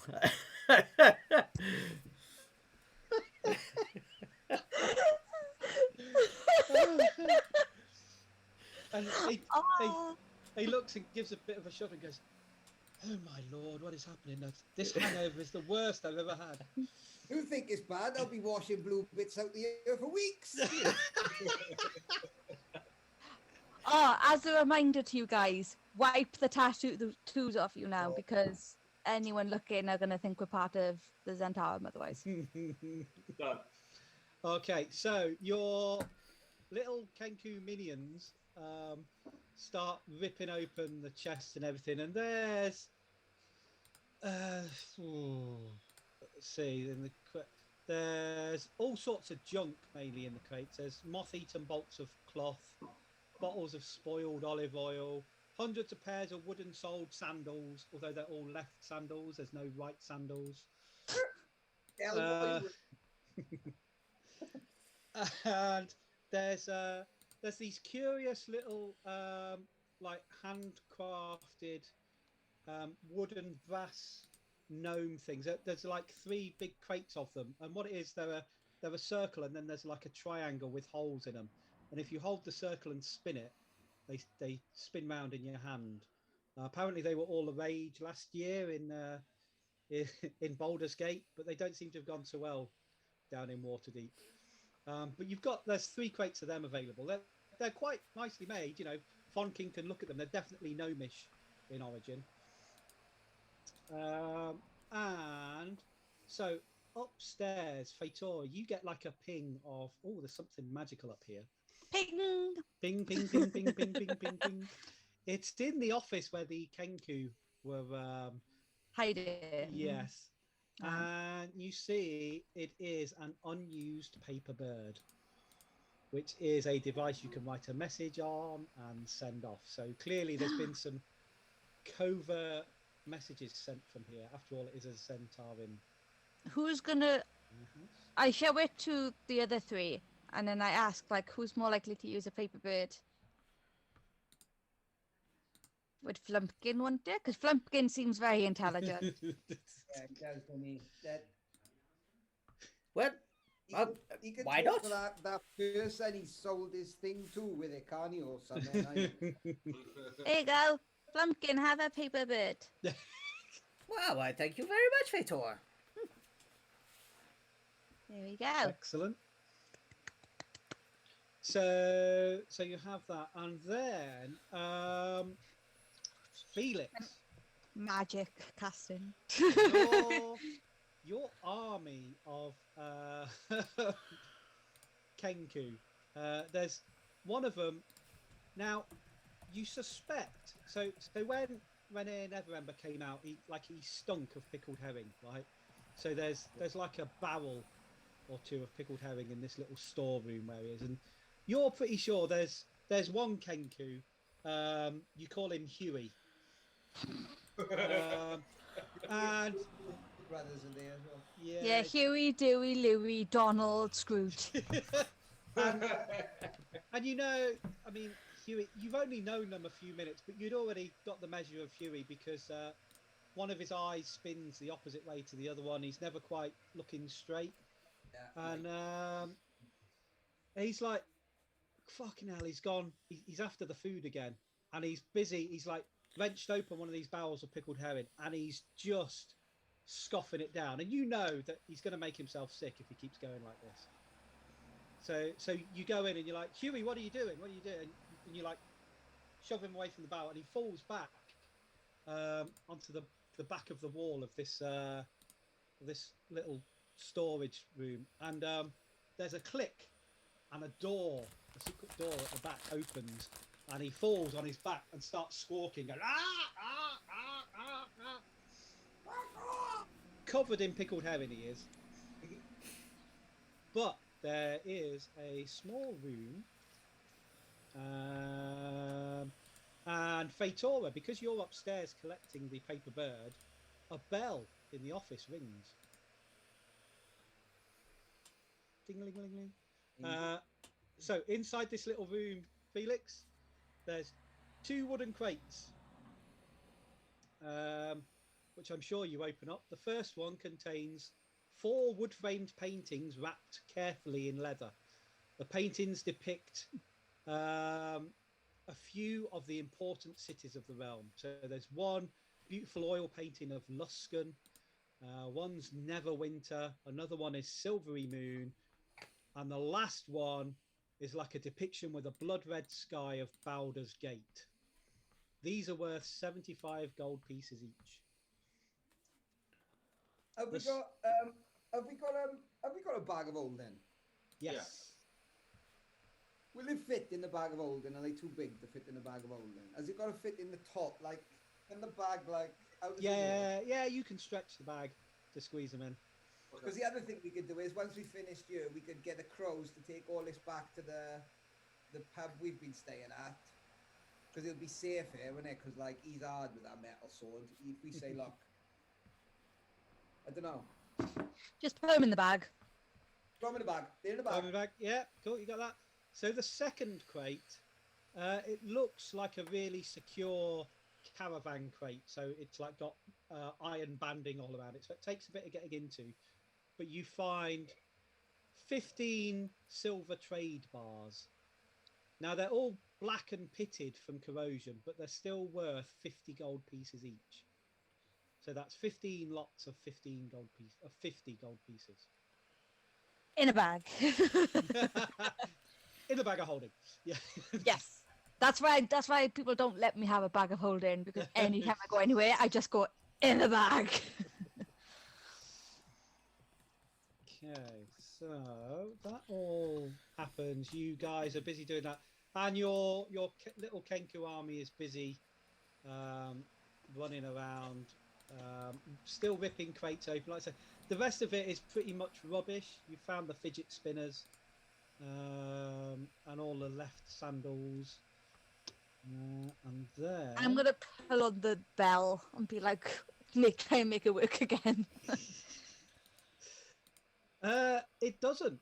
It's just rung the once, and then you're looking at this bell, and that's when you hear the sound of marching feet. And unlike Felix's Kenku guys, this marching is precisely crisp and in time.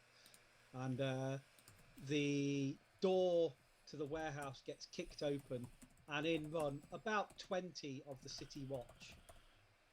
with a guard commander in a gold chess piece, and they fan out and immediately take up tactical positions all around this warehouse, and you hear him shout, "Hold! Down arms!" And then the guy in the gold breastplate saunters forward, and he addresses your group and says, "What befalls here?" Good afternoon, sir. A successful attempt or unsuccessful attempt by a group of Waterdeep fugitives. My friend here will tell you in a moment, my gnomish friend here. However, we can confirm that this gentleman has been rescued safely. We're upstairs, are we? Are we still upstairs? You are probably coming down the stairs. Okay, I'll come down the stairs. Got it. When you heard all the marching. My name is Felix Morbot, and I must confess, the crows have taken some of the fish.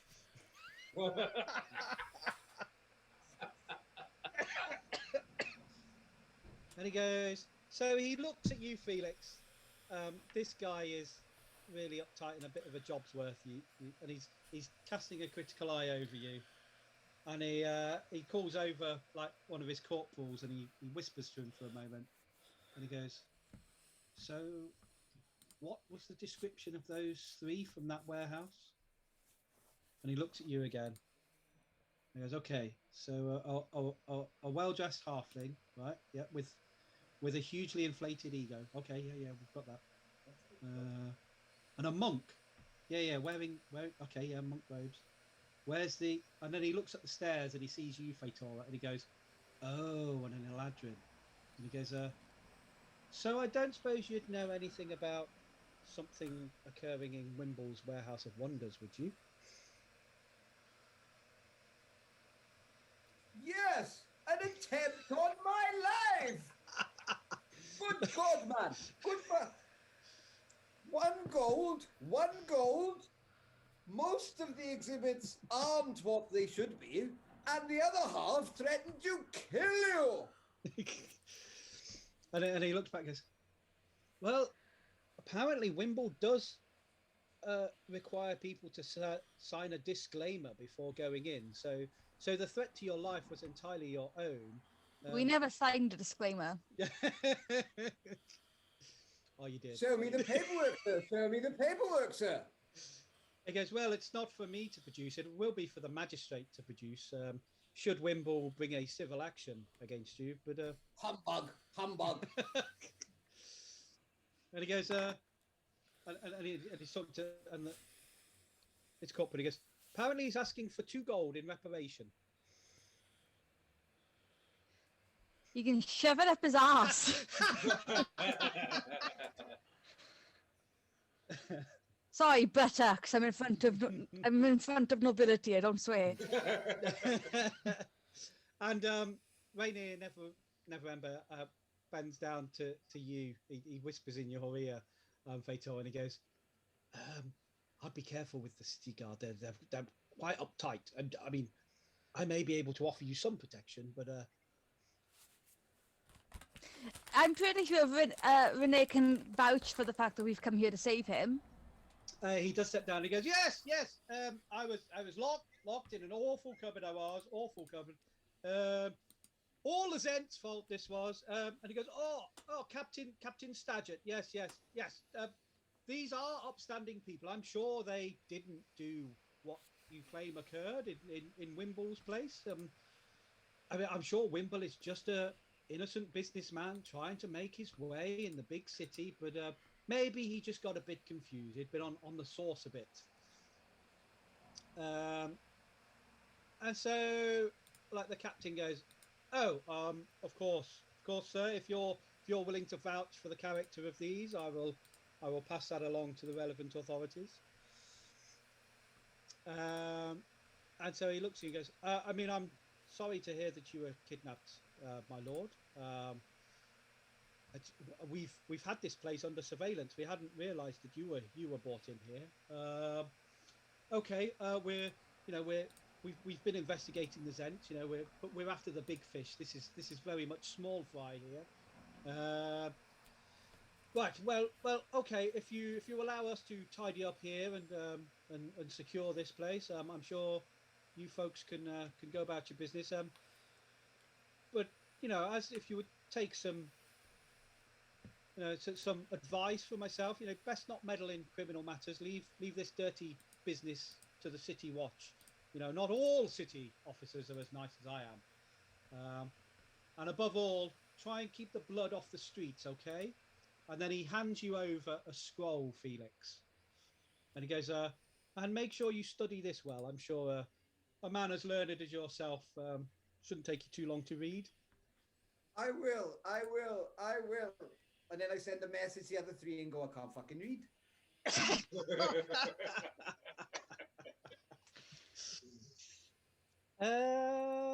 Okay, so the guards have all got your Kenku at like spear point because they reckon. Oh, good God, man, step down. Because they recognise these as the Xanathar's guild. So you wish for them to step down, and he's like, oh, why would we let these Xanathar thugs go free? They're not. Wait. These creatures have been enslaved. Now, let's cut to the chase. I found them. I feel that possibly if I could maybe represent myself, I'll give you some money, something like that. And maybe I can take control of these birdlings and we can all just go on our way. Thank you very much.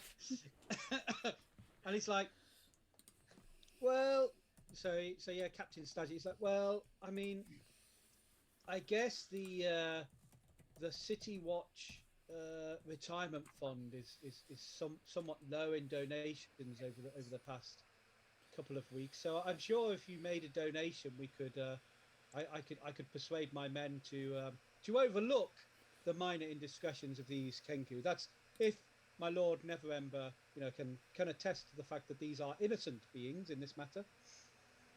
I hand over 50 gold, right? Hear me out. I hand over 50 gold. I give the little crows a little red armband each.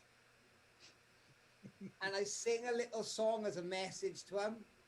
And it's like, do, do, do, do, do, do, do, do, do, do. And whatever that means, like I'm looking for them. And then I look them all in the eyes. I say, God bless. I say, scatter. And they all fuck off. Well, just before that, because you gave them like a red armband, one of the guards who's got his spear points goes, I'll be careful of that because those armbands look too orangey for crows.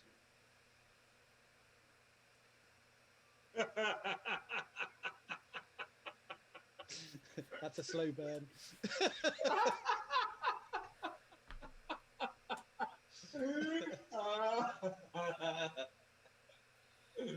But they let you go about your business, and the crows will wait outside for you.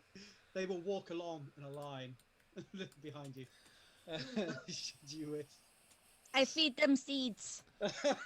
Brilliant. So you are now free to go, and the scroll that you were given is a copy of the Code Legal, which is his way of saying, "Don't cause trouble, or we're going to come down hard on you." Is Renee with us or with them? He agrees to hang around with you guys because he'd rather hang around with you than the City Watch because they're really boring. Fair enough. Right, what do now? We going back to Sivolo? We going back to the purple shop? Well, do we know? So we know that Floon got taken because this person decided they didn't want to own up about being a posh what's-it. And so where did they take Floon?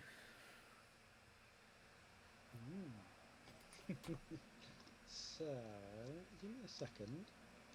I mean, I'm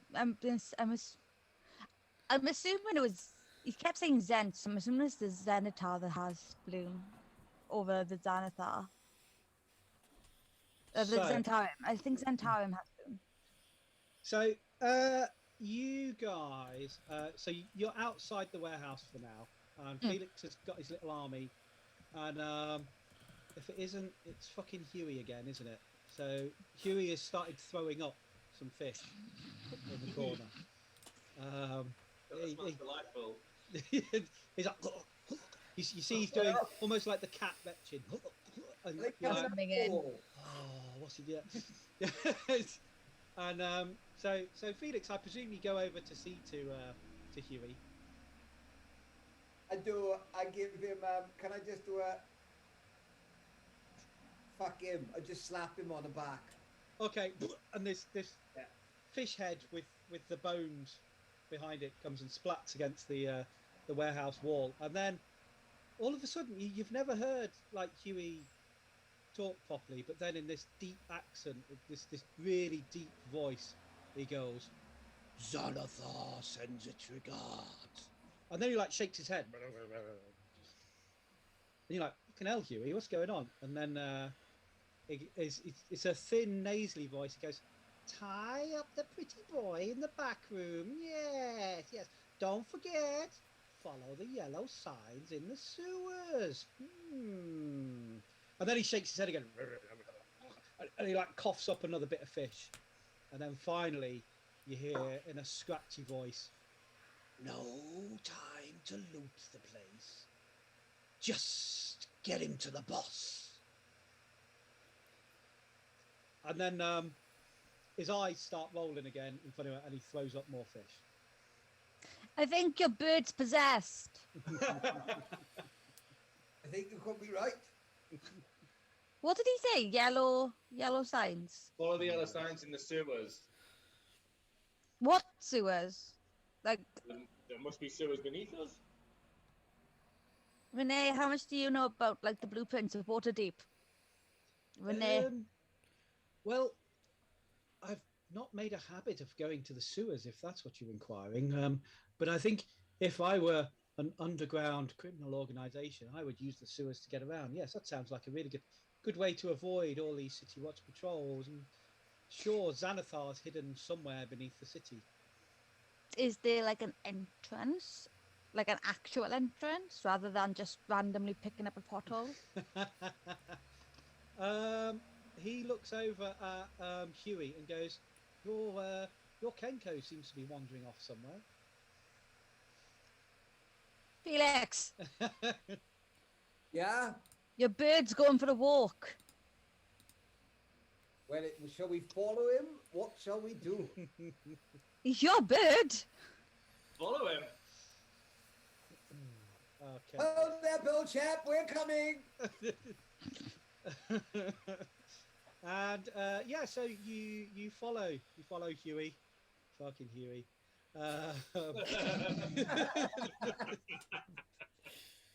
He's convenient for now. What are you doing with the rest of the birds? Are you giving them free rein to scatter, or do you want them to come with you?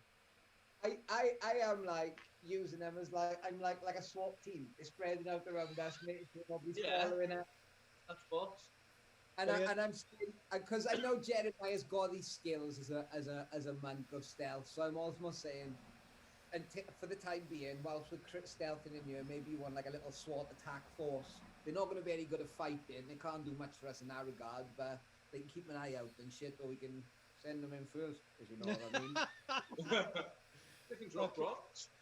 So Huey wanders off, and at first you're not entirely convinced that this is a wise choice, because his first port of call is a stall that sells a variety of fish produce, and he doesn't seem to want to leave this place until he's had some. Like the vendor's going, "Fuck off, Huey! Show me your gold, and you can have some." And he's like insistent. Huey is famous. So Yeah, he's insistent. He wants feeding. He's hungry because he's just thrown up all the food that he had before. I buy some fish for the thing, and I'm like, good God, man! I understand an army marches on his stomach, but Okay, so you can get him like a small bowl of fish head gumbo, which is like 4 copper. yeah, done. He guzzles it down, and then he goes down onto all fours, and he's almost like a scent hound now. And he's running through the streets, and he's going down these back alleys. The chase is on, and you hear him every now and again. He goes, he lets out this little toot, and eventually he leads you to a manhole cover. Well, a manhole. It's basically a metal cover in the floor of one alley in the ground, and it's got a yellow symbol, which is a yellow circle with 10 spokes emerging from it. Who's a good boy? Who's a good boy? And he's like pecking at this top cover, and in there he's going, the boss, in that deep, raspy, almost orcish voice. Think I found Floon. What did we do with Rene? He's still with you, conveniently enough. He's been following too. Excellent. I turn to Rene and I say, "Does Floon owe you money?" Because, well, I did definitely win a few hounds of Dragon Ante against him, yes, but we just let these things ride. They tend to be just games between friends. We discount those debts mostly. It's like, quite frankly, excitement in this city has been proving hard to find. So you seem like a game lot. This could be fun. Come on then, in the sewer we go. Brilliant. We open up the manhole, Yep. and then I push Renee in. So you can come with, and then I jump in afterwards. Well done, soldier. Well done. He got a 19. He lands with surprising grace. In fact, he lands in the mush of the sewer, but he does the hero landing where he goes down onto one knee, which would shatter your kneecap and break your ankle. But he pulls it off without taking any damage. And then I jump in afterwards and be like, "There we go." Cool. Right. In all of this, over this period of time, have we had a rest or anything? Because You've not managed a short rest yet, no. because like, as much as we have got 4 or 5 crows and we've got a gangly ginger man, how's everybody looking for spells and stuff? I'm fine. I'm all right. I've only got 1 slot left, but I only had 2 to start with, so you know. So are you all storming the sewers? Oh, what's the worst that could happen? I'm happy to do it. Always. Excellent. Okay. So you go into the sewers, and Huey's out in front again. Yeah. There is this putrid stream of refuse and the stuff you would expect to find in sewers, which gently burbles along between you. There's a walkway on either side which you can all walk on. There's enough room for you. You don't have to duck or anything. This is, after all, Waterdeep, so it's got an amazing sewer system. Right. So Hugh is out in front going, yellow symbols, yellow symbols, yellow symbols, and he's like waddling along, and every now and again he pecks on the wall, and sure enough there's this yellow chalk symbol, and that's when he takes a turn, and then he goes off.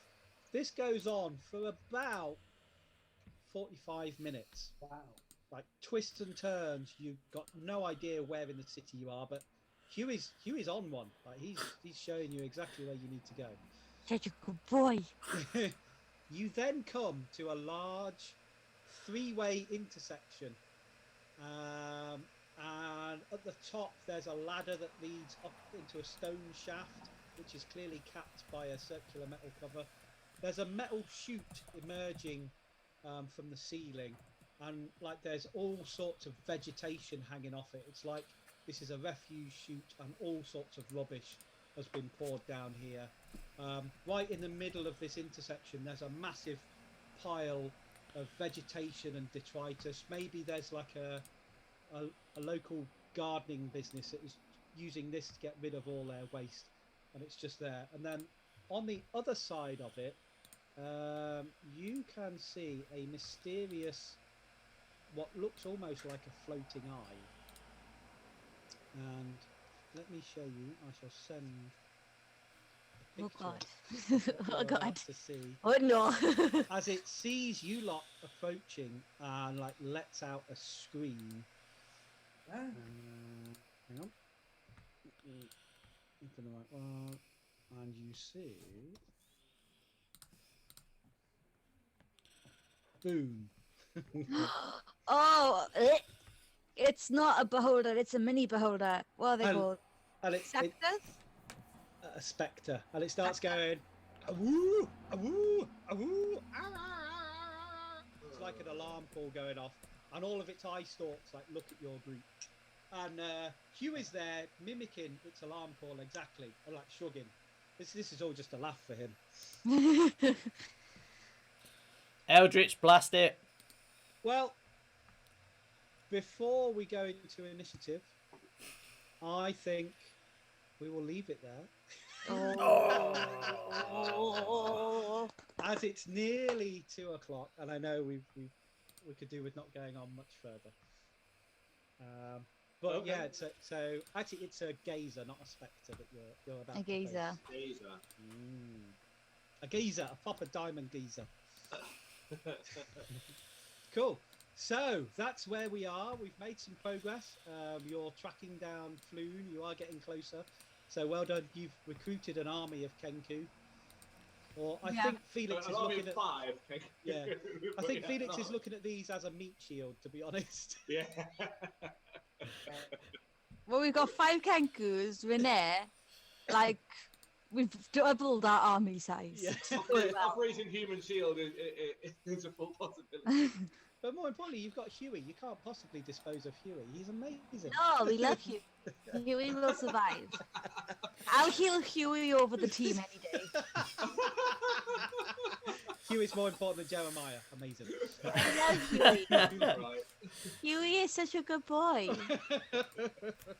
Brilliant. Well, thank you everyone for playing. I hope you've all enjoyed yourselves. We will get back together next weekend. Yeah, man. Yeah, man. Thank you. Awesome. Not at 11 a.m. Nick, no. I don't normally. Fine. Okay. Cool. No more early mornings. So we may be back to Sunday night next week. Is that what we're saying? Sunday night's fine. Yes. Sunday night's fine next week. So that's fine. We do 4 o'clock. 4 o'clock and go late if you want, or whatever you want to do. Brilliant. Okay, thanks everyone that's watched, everyone in chat. Thank you as always to our usual sponsors. We have Lost Boys Pizzas, and he's actually there. Look, that's what it looks like. Yeah, man. Hey, Lost Yeah. Boys Pizzas. We have Monkey's Emporium. He's there. Look. Check them out on Facebook for their auctions, and Shake Glass Games, which if you're in the Midlands like us, it's a friendly local gaming store. So thank you as always. Thanks Bushy for sorting out all the graphics and everything, and the last minute pictures. Brilliant. Thank you all for playing and throwing yourselves into it. I've had a blast. I hope you've enjoyed yourself. Brilliant. Thanks, Thank again. you. Sick job. Cheers. Awesome. Cheers, guys. Bye everybody. Bye.